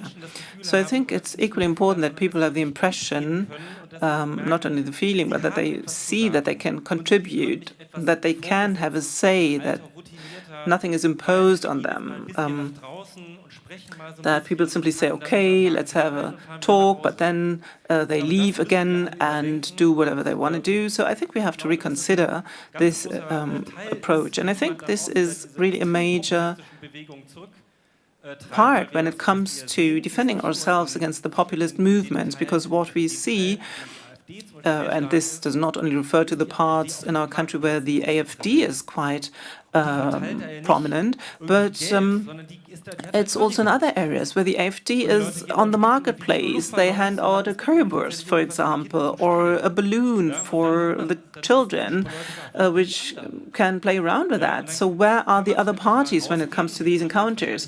So, of course, everyone can come up with 10 different excuses why the other parties or the other associations were not present on this marketplace. But I think this is not sufficient anymore. This is what I meant when I said we have to rethink our routines. Well, I have to ask another question, because you conducted the research on the secret plan for Germany, which was quite remarkable and mobilized many people, but it seems as if these kind of investigative reports are being forgotten and also fought against. So how can we as the media and also institutions become more resilient? I mean, we already talked about what we should start anew, but we also have to think about how we can defend ourselves. Well, what we've seen in this investigation, but also with others, is that through court proceedings, people try to sow doubt. So even though they lose the court proceeding, but people still remember there was something going on there. So this happens in different investigations. So maybe we should also have a discourse on how we can change our court system. So the courts very often are not aware of the fact that they are being abused here, especially coming from the right-wing corner. They simply try to start court proceedings in order to do that. And we see this in Thuringia, for example, but also in other areas. So it's quite important that the judiciary or the court system is being made aware of this. And, well, other than that, I don't know. I mean, you said it. There was this investigation, there were large demonstrations, but from a political point of view, maybe not much has happened. But I think some things have happened. So everyone now knows that the term remigration is a toxic term. And I have the impression that over the last year, people tried to get this term into the political debates, that not only the right-wing extremists, but also the conservative parties would pick it up, and thus playing down a term which actually describes a very extreme thing. And this is the mental result, basically, of the research that we've conducted or the investigation we've conducted. But of course, we cannot influence election results. This is quite clear to us as journalists. And this is nothing what we do. No, that's true. So we have to come to an end. When the Friedrich-Ebert Foundation was set up 100 years ago, the purpose was quite clear. It was about supporting young, skilled people from the working class. And now I would like to invite you to a thinking game. So just imagine the Friedrich-Ebert Foundation would now be re-established on March the 12th, 2025. What would you wish the Friedrich-Ebert Foundation, so that in 100 years from now, a panel similar to ours could come to the result that the Friedrich-Ebert Foundation is enriching for the democracy, for society, and as you are well versed to deal with difficult questions, I would like to start with you, Mr. Wernicke. Well, the Friedrich-Ebert Foundation in the future needs to be close to the people and stay close to the people in the national context, so close to the societal discussions. They need to facilitate the discourse in society, but also in the international context, because the Friedrich-Ebert Foundation is indispensable for the networking, the organization, the support of civil society actors, especially also trade unions at the global level. And this proximity to the people, the proximity to the actual problems, listening to it and deriving solutions from it is, from my point of view, the solution for the future. Tessa Dooms. So give me the liberty to say two things rather than one. I did travel 18 hours to get here. If it is short, two short things. And I also represent on the stage some of the partners of the FES around the world. And so two calls to action to FES. The first is to invest in experimentation around democracy. In experiments, make this a lab of democracy of the future. The Silicon Valleys of the world have created this space where people are willing to take risks on ideas that haven't been seen in the world yet, and we've seen what that has done in that space. I believe that something similar is necessary in terms of democracy, and so investing into experiments in democracy and really coming up with new ideas rather than just responding to ideas that exist. And then the second one is around cultural revolution. We must not be afraid to enter into the fray of narrative and narrative building, and not just, being baited by the right and the extremists and the Donald Trumps into the world, into their conversations and their perceptions and their narratives. We have to be churning out new ideas and new ways of doing politics as well. We have to be creative. The rallies are over. The days of big speeches are over. There's something else that's needed politically that shake people up and get into the core and the soul and the heart of people. We need a political, cultural revolution and not just a policy revolution. And I will end with the words of Amilcar Cabral, an African revolutionary in his own right. And he says two important things. Number one, claim no easy victories. And number two, do not lie to the masses of our people. Be honest, be truthful, be forthright, and say we are in this together. Thanks. So, Herr von Daniels. Well, Mr. von Daniels. Well, I think it's great what you just said, and I think this is also, well, quite a good mission for the next 100 years. I looked it up. The Friedrich-Ebert Foundation is a foundation which wants to promote the democratic education of the population. And maybe we should look into this. It would be great if the Friedrich-Ebert Foundation would be at the forefront of those who find the language to explain democracy, but not only explain democracy, but also negotiate democracy together. This is exactly what you said, this cultural narrative, to find a language to involve the people around us. It is about listening. It is not about convincing people of a certain understanding of a democracy over the next book, for example, to say this is what it should be like, but in fact to develop a language so that in 100 years from now we can say we still understand what a social democracy is.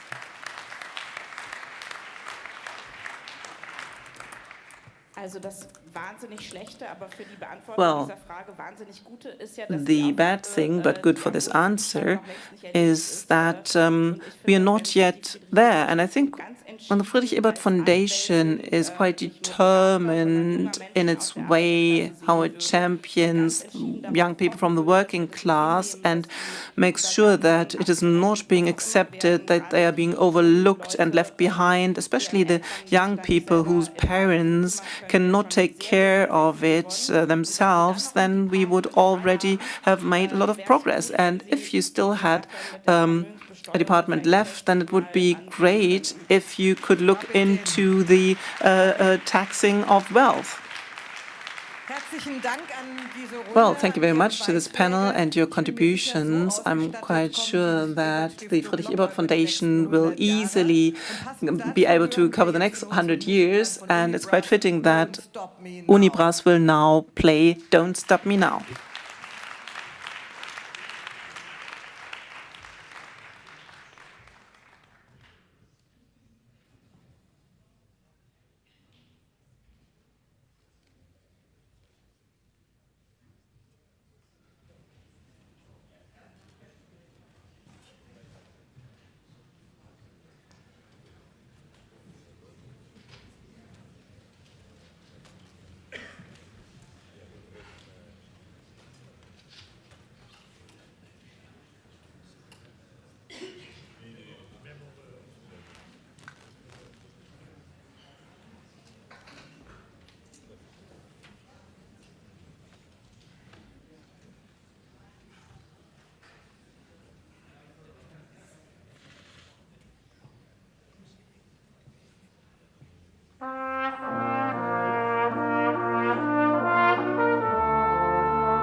Thank you, Uni Bras.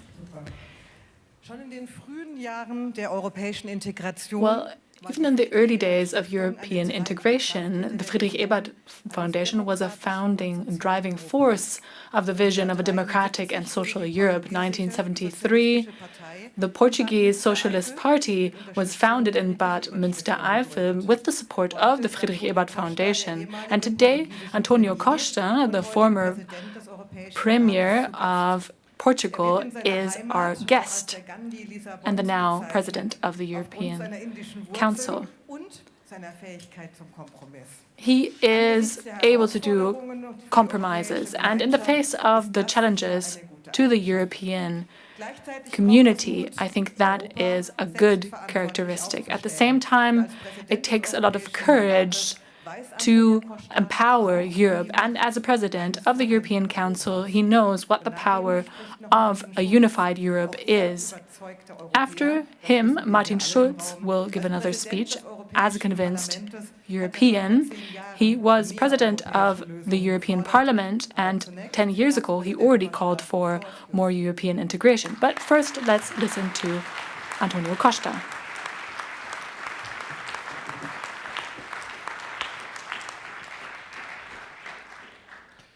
Well, dear Martin,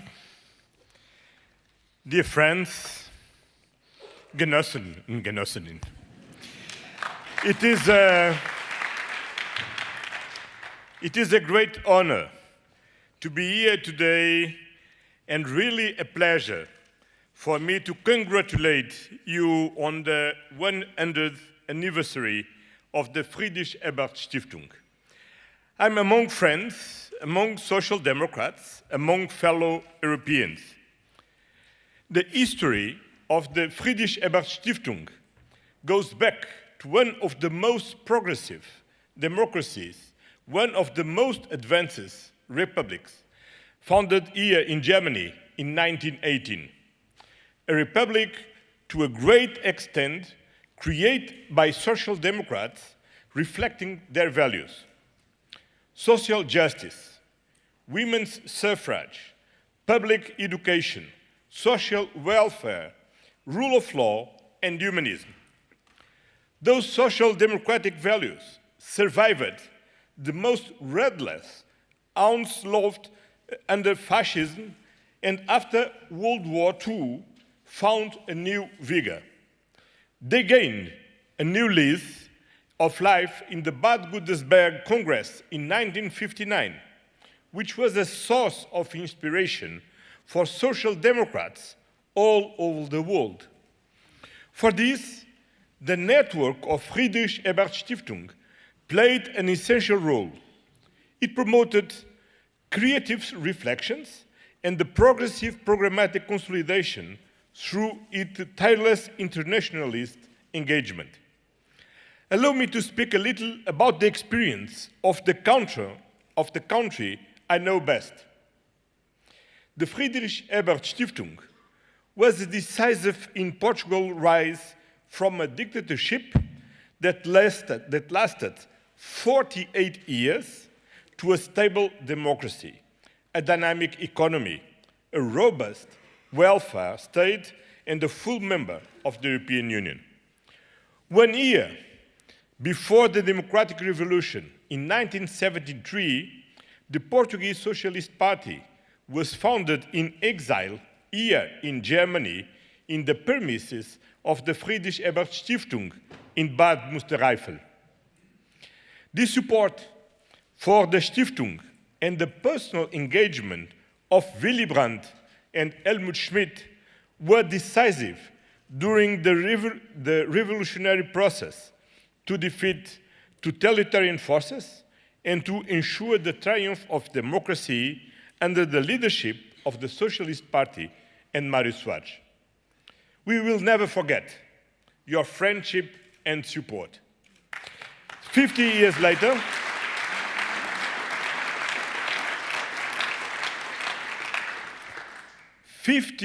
later, in 2023, I had the honor to visit Bad Münstereifel, together with Martin Schulz and Lars Klingbeil, and the surviving founders of the Portuguese Socialist Party, to pay tribute to those who were part of that history.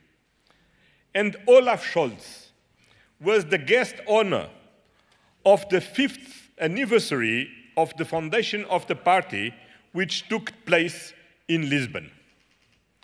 This internationalist engagement of the Friedrich-Ebert-Stiftung was not only important for Portugal, it had a global reach. Let us not forget that the Portuguese transition to democracy was the first in the third wave of democratization. It reached also Greece and Spain, Latin America, and finally, in the 90s, Eastern Europe in the beginning of the 90s. All places where the Friedrich-Ebert-Stiftung sustained democracy, strengthened partnerships, supported trade unions, political parties, and youth organizations by promoting scholarships and public policy development. Me too, I'm a little bit a product of the Friedrich-Ebert-Stiftung, not only you, Lars.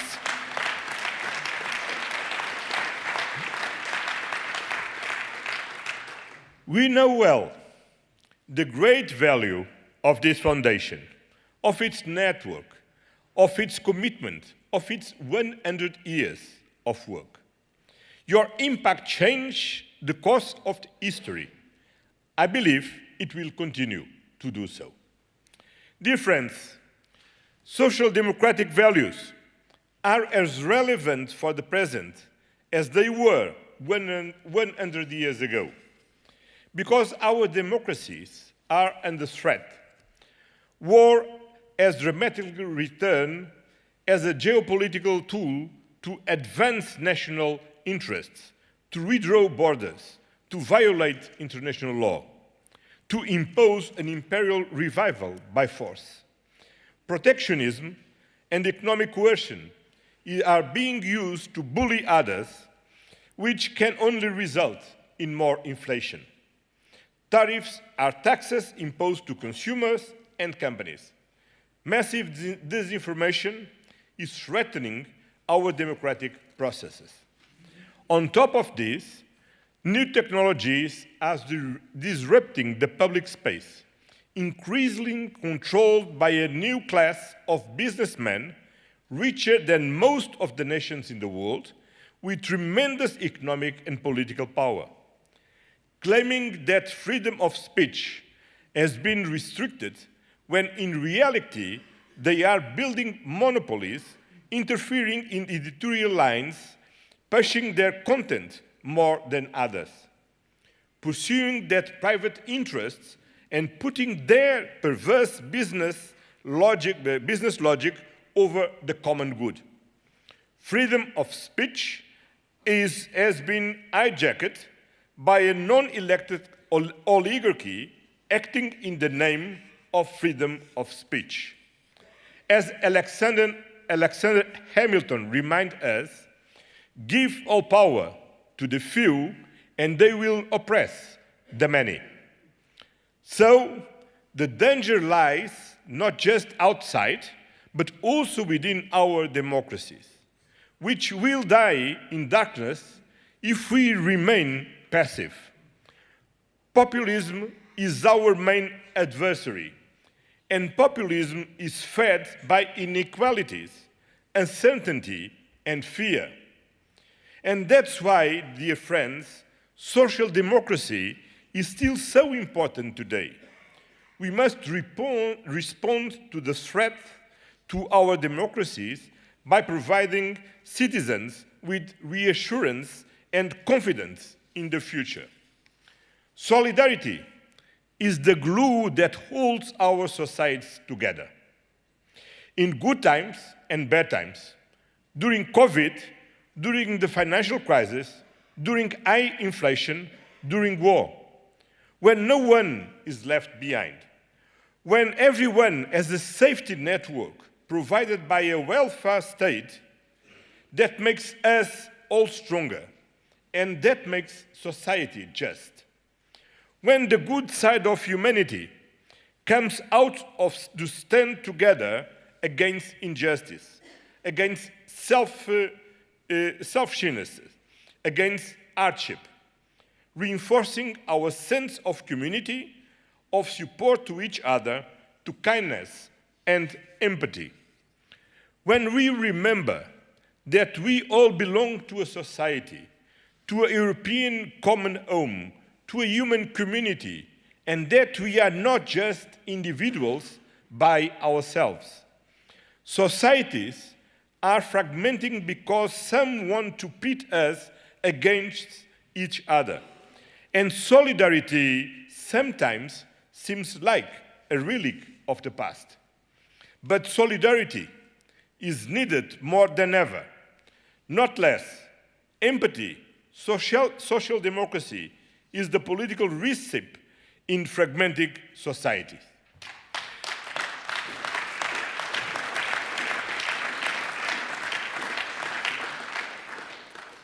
Jean Monnet, a founding father of the European Union, once said, "We don't need unite states, but we unite people." Today's European Union is finding new ways to achieve that have always been the main purpose of the European project: peace, prosperity, and progress. Starting with peace, Russia's aggressions against Ukraine has demonstrated the urgency of building the Europe of defense. Europe has not forgotten the lessons of its own history of war and military aggression. Since 2022, those same lessons have acquired a renewed relevance. A great European power wants to redraw the borders of a neighboring country, violate its national sovereignty, even deny its right to exist. How should Europe react? How can we work towards peace when we are facing war? First, Europe must continue to support Ukraine, because Ukraine's security is Europe's security. This is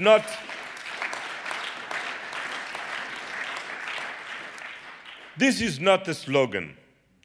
If Russia considers that Ukraine's borders are just a line on a map, why should it respect any other country's borders?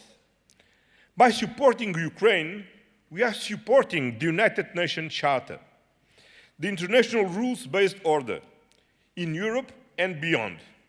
By supporting Ukraine, we are creating the conditions for a just, comprehensive, and lasting peace in Ukraine and in Europe.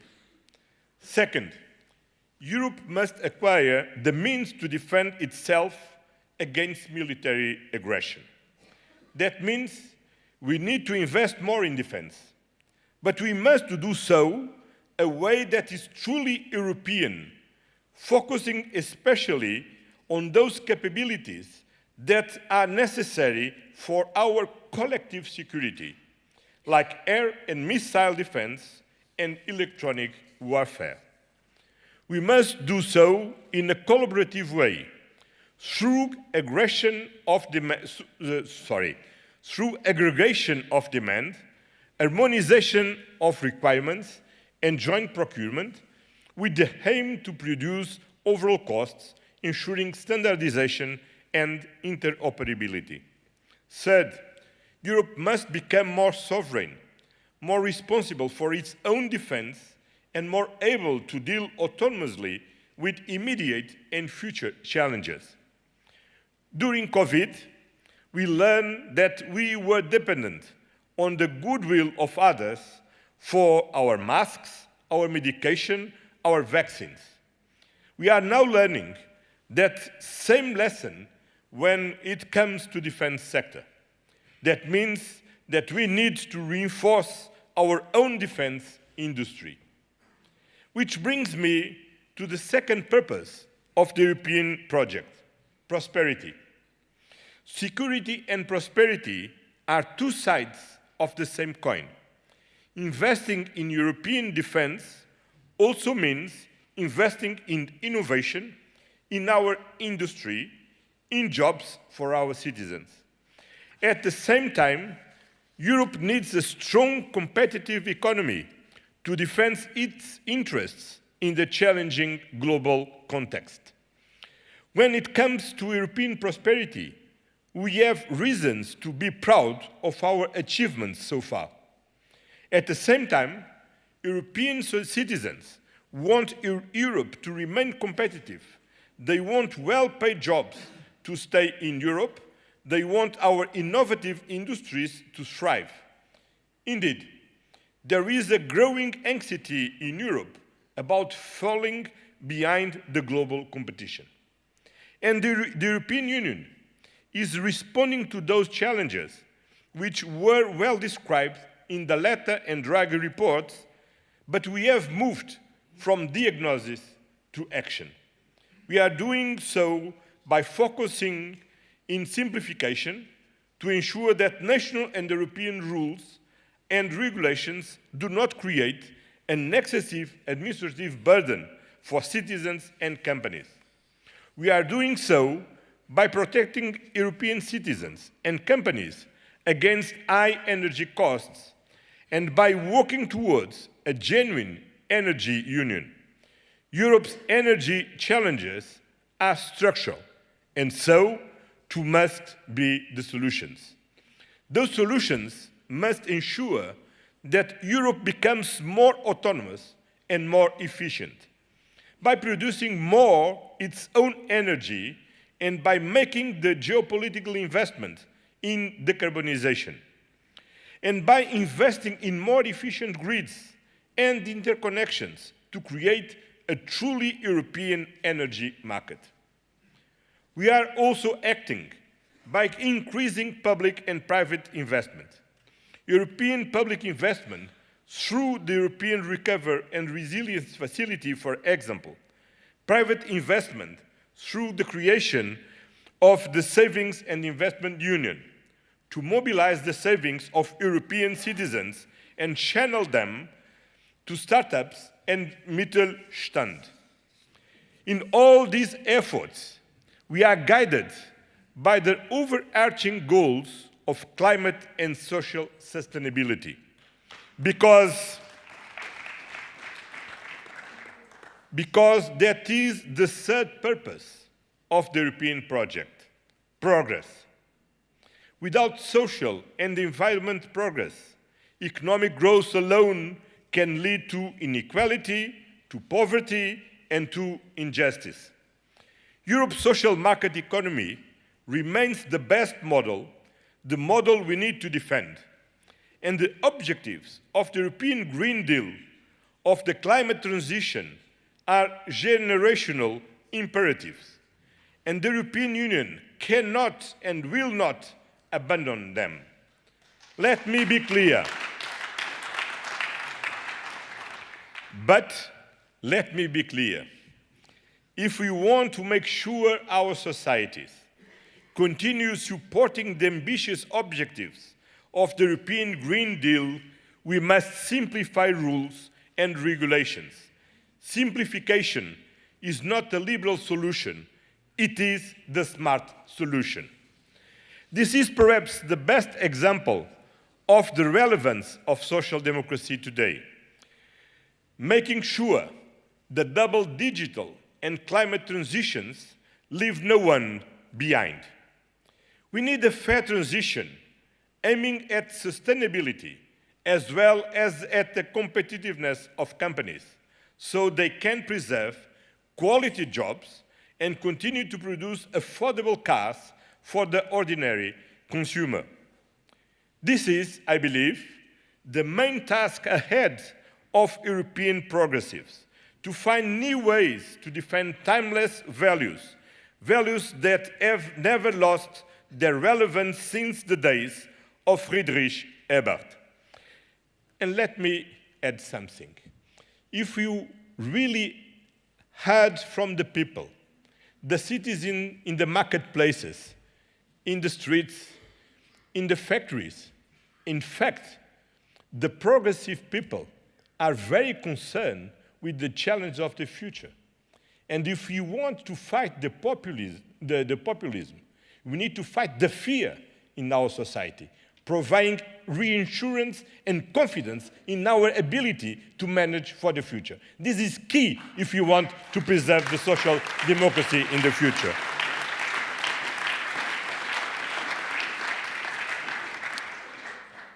German and European Social Democrats have faced war, imperialism, authoritarianism, injustice, perhaps in German it's easier to say, okay, and injustice and social inequality before. Now, joining forces with other progressive and democratic forces, they are facing them again. Just as European democracies emerge stronger from the trials of the 20th century, so too will the European Union be reinforced by the way we are responding to today's challenges, by building peace, prosperity and progress for all European citizens, again leaving no one behind. And we need Germany at the core of that project, with its determined investment in our common defense, with its huge economic and innovative potential, with its commitment to Europe's global outreach, and above all, with the ability of its democratic political forces to work together for a common good in the European spirit. We all owe Olaf Scholz our gratitude for his leadership and for his courage to stand for what is right in the right moment. When he launched the Zeitenwende, when he led an historic effort to decouple Germany and Europe's energy ties from Russia in record time, as a force for unity at the European Council during unprecedented challenges. A force for unity which I witnessed as his colleague and now as President of the European Council. And I'm sure that history reserves to him a fair place in history records. Today,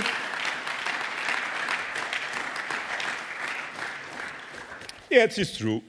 Politics is not fair every time. But history is more fair than politics. Today, that unity is more important than ever. Without it, we are weaker. With it, we have everything in our hands. We have the experience of overcoming crisis after crisis. Too much crisis. Each time, when some expect us to come out weaker, we come out stronger. We have the strength and the power. 450 million Europeans behind us. 3 times the Russian population, 100 million more than the United States. One of the biggest markets in the world. A leading economic and trade global power, with a strong common currency, with a wide network of strategic partners on all continents. So, in this defining moment we are living today, we have all it takes to succeed. When multilateralism is under enormous pressure, and the rules-based international order too, when Russia's aggression against Ukraine has entered its 3rd year, and it is clear that Russia's behavior is a threat to all of us, we need to approach today's world in a more confident spirit and guided by the values that are at the heart of this foundation, this Stiftung. Values that guide you today. And let me recall what Friedrich-Ebert once said. We have led democracy to victory. We have led the Republic to victory, and we guarantee it today. It is a success which must be present in our minds every day and every hour. This remains as valid today as in the past. For a better future for Germany, for a confident Europe, we need to remember always that is a success we must be present in our minds every day and every hour. Congratulations once again. Herzlichen Glückwunsch, liebe Freunde. Thank you. Vielen Dank.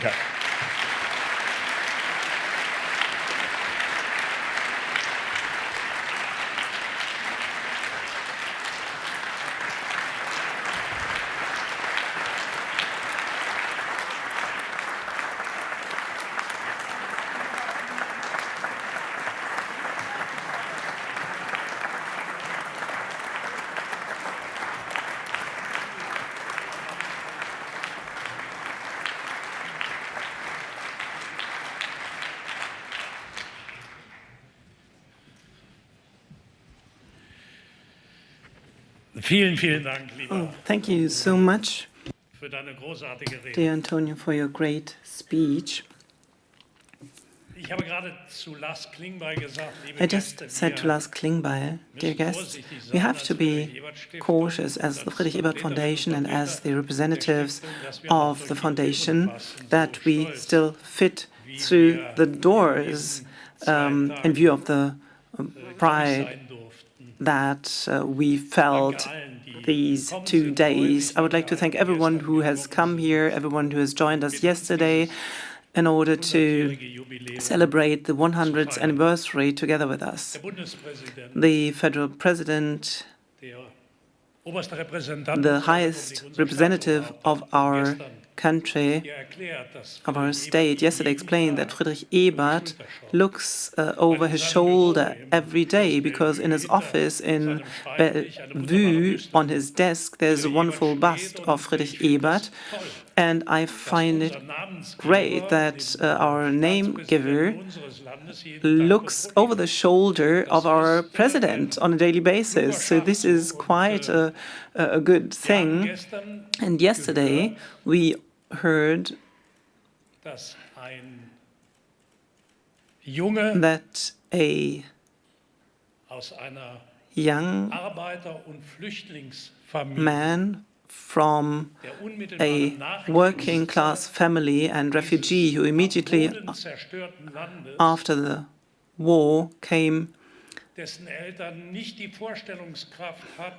into the position in this totally destroyed country and whose parents never thought that their son might enjoy higher education, that such a young person could change from the basic school to the gymnasium, but he didn't stop there after the A-levels, but he could tell his parents, you do not need to pay for it. I mean, they couldn't have anyway, but there is an organization which takes care of that, which allows me to study, which was the Friedrich-Ebert Foundation. And this working class boy is the head of state today of the Federal Republic of Germany.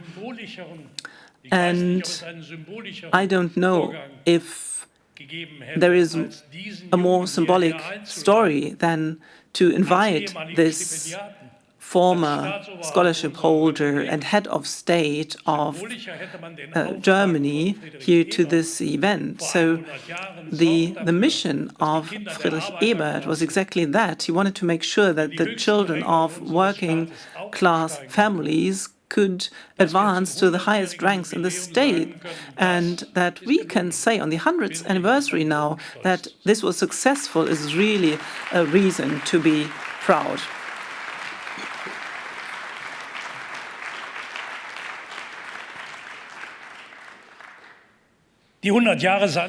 So the 100 years since 1925 are characterized by everything that has been mentioned here, and I'm not going to repeat it.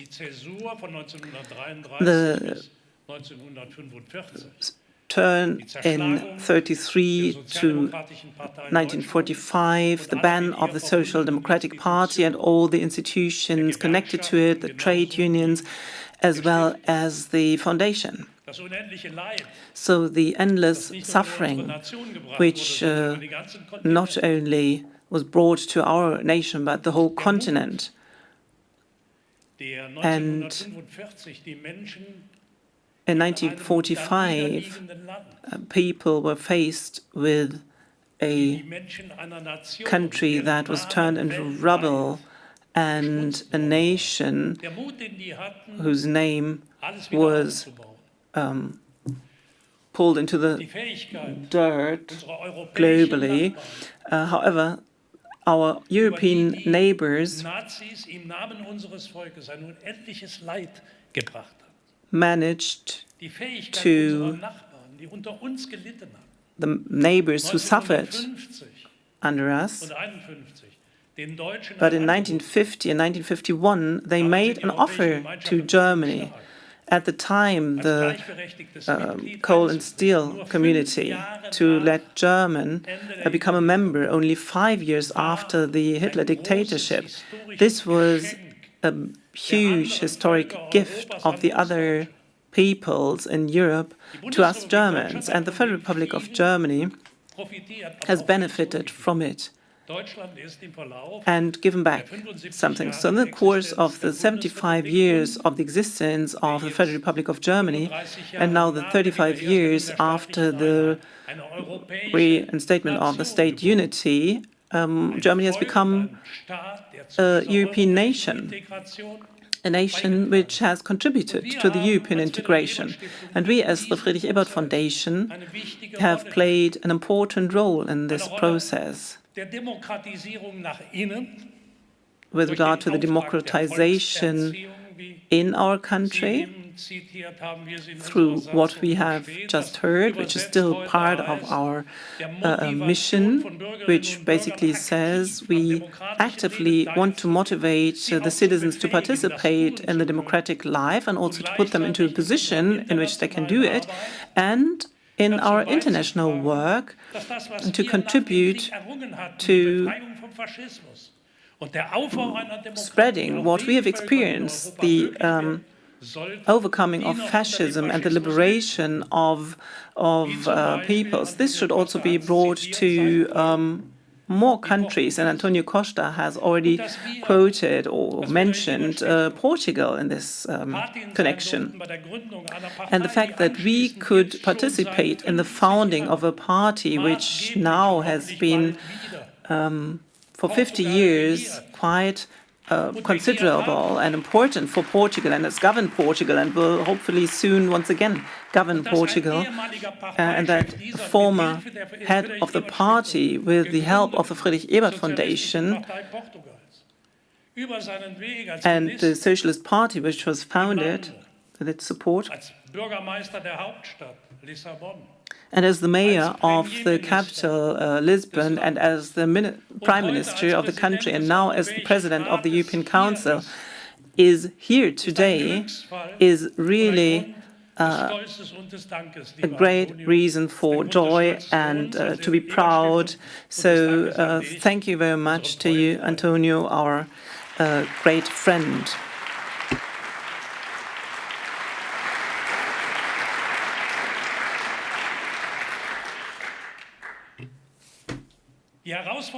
Well, the challenges of our days, of our times, are exactly what is my task now, to put it into words. What is the task for the future?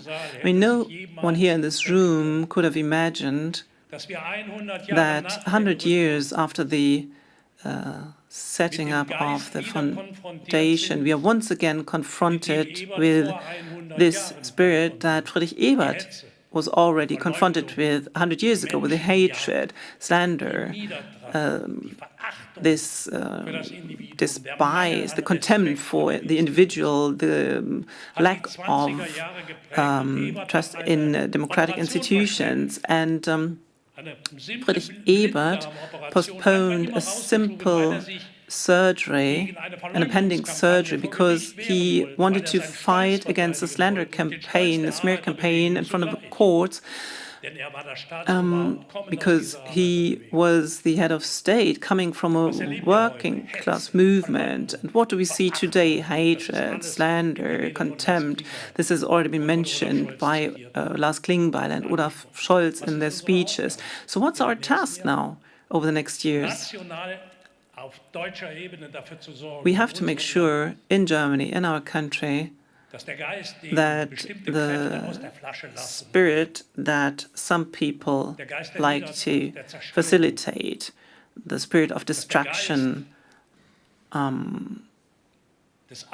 that the spirit of the authoritarian and anti-democratic remains in the bottle, and that our principle, social democratic policy, is based on social justice, equal participation in public goods, the just distribution of welfare state benefits, the three principles that our Constitution describes and which are also close to the international solidarity, respect, tolerance, and dignity, respect of the individual, tolerance to the other opinion. In their combination, they are the prerequisite for a worthy living together of human beings.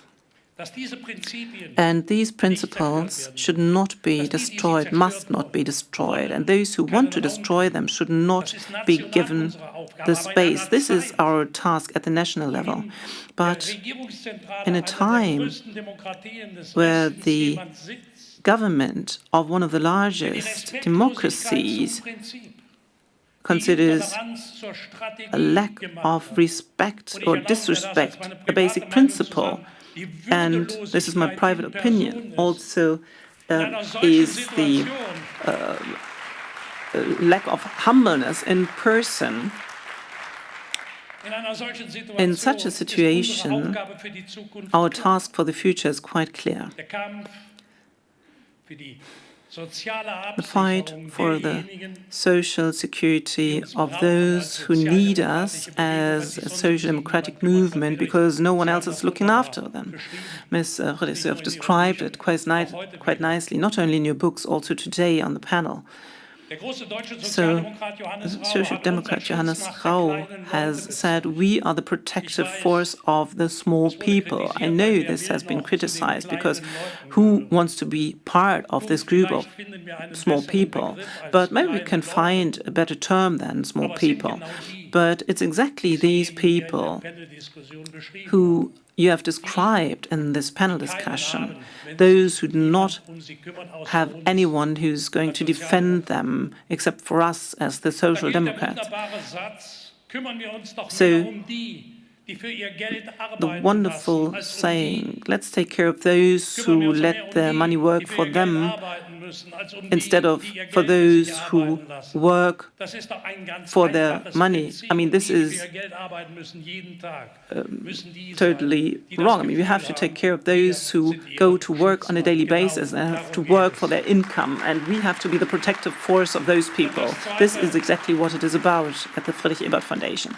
And secondly, when it comes to the fight against the spreading contempt for democracy, the individual basic rights, and Lars Klingbeil has described it when it comes to the neo-imperialist views and attitudes. When we, as the Europeans, with our large history and our peace dividend after the Second World War, become the object of the will of dictators and authoritarian regimes, then of course there can only be one solution.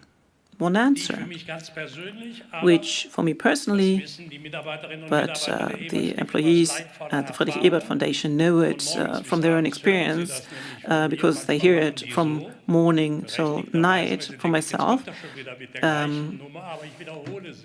But I still like to repeat it. So in the same year in which Friedrich Ebert died, And our foundation was set up in the year 1925, and the birthplace of Friedrich Ebert in Heidelberg. There was a party convention of the SPD, and they agreed on a new party program, the so-called Heidelberg program. And in this Heidelberg program, which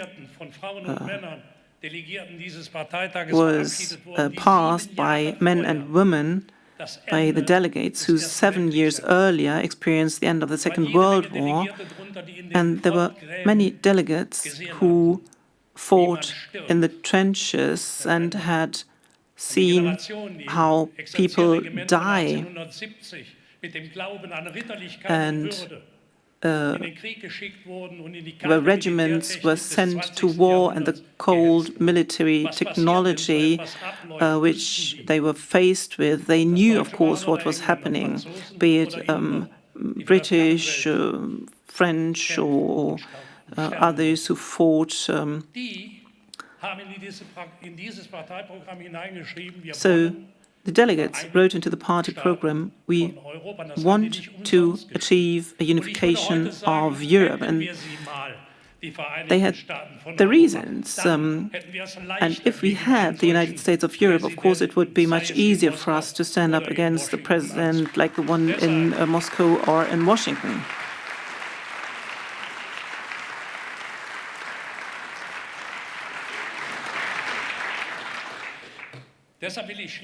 This is why I would like to conclude with 3 items.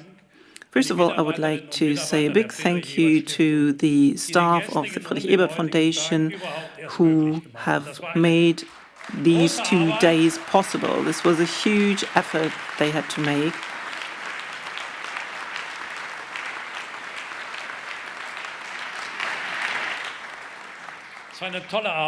It was a great job, and to give you some insights how it works at the Friedrich-Ebert Foundation, in the organizational committee there were only women.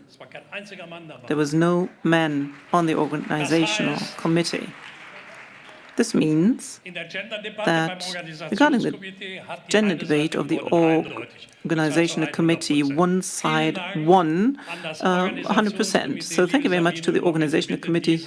Dear Sabine, please pass on this thank you to all the other members of the committee. The second item is a big thank you to everyone who have given us the honor of joining us here. The federal president, for example, I want to say a big thank you to Frank-Walter Steinmeier and also Olaf Scholz, who for a very important personal reason had to leave already, but despite this reason, I mean, it's a personal reason, a family reason. His father is celebrating his 90th birthday, but still he was coming here today. So once again, a big thank you to Olaf Scholz for coming here. And I'd also like to thank the chairman of the Social Democratic Party of Germany and the parliamentary group, Lars Klingbeil, who's here. And also Lars, I mean, we have heard about his biography today, and I'm not sure whether Ralf Stegner is still here. Well, in the final assessment, or final balance, we would consider it a positive note in favor of Ralf Stegner. So I'd also like to thank the chairman of the Social Democratic Party for being here at a time where the Social Democrats are challenged as rarely before. And dear Lars, thank you very much for coming here. Thank you very much for your great speech, which has shown us that what we have provided you with as political education really is bearing fruit. And the perspective, national and international, of course, is being supported here in this group. But of course, you're in a difficult situation at the moment. We know that. But you're also someone who is able of shaping difficult situations in a way so that in the end, we will have a social democratic stamp on it. So from the bottom of our heart, we would like to thank you. And this is an insane situation. I know that people are in a tunnel when you're in these kind of coalition negotiations. So thank you for staying with us and for being present. I mean, I would also have understood if you would have left. But thus you have shown us how firm you stand by this foundation. And I would like to connect this thank to another statement. And I would like to refer to your speech.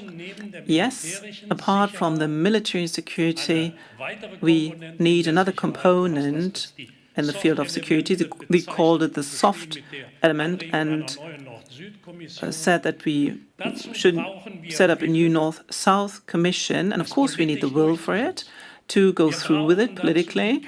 And we need the capacities, the capabilities of people who are able to do that, which we have here in the foundation. And then, of course, we need the funding in order to be able to do that.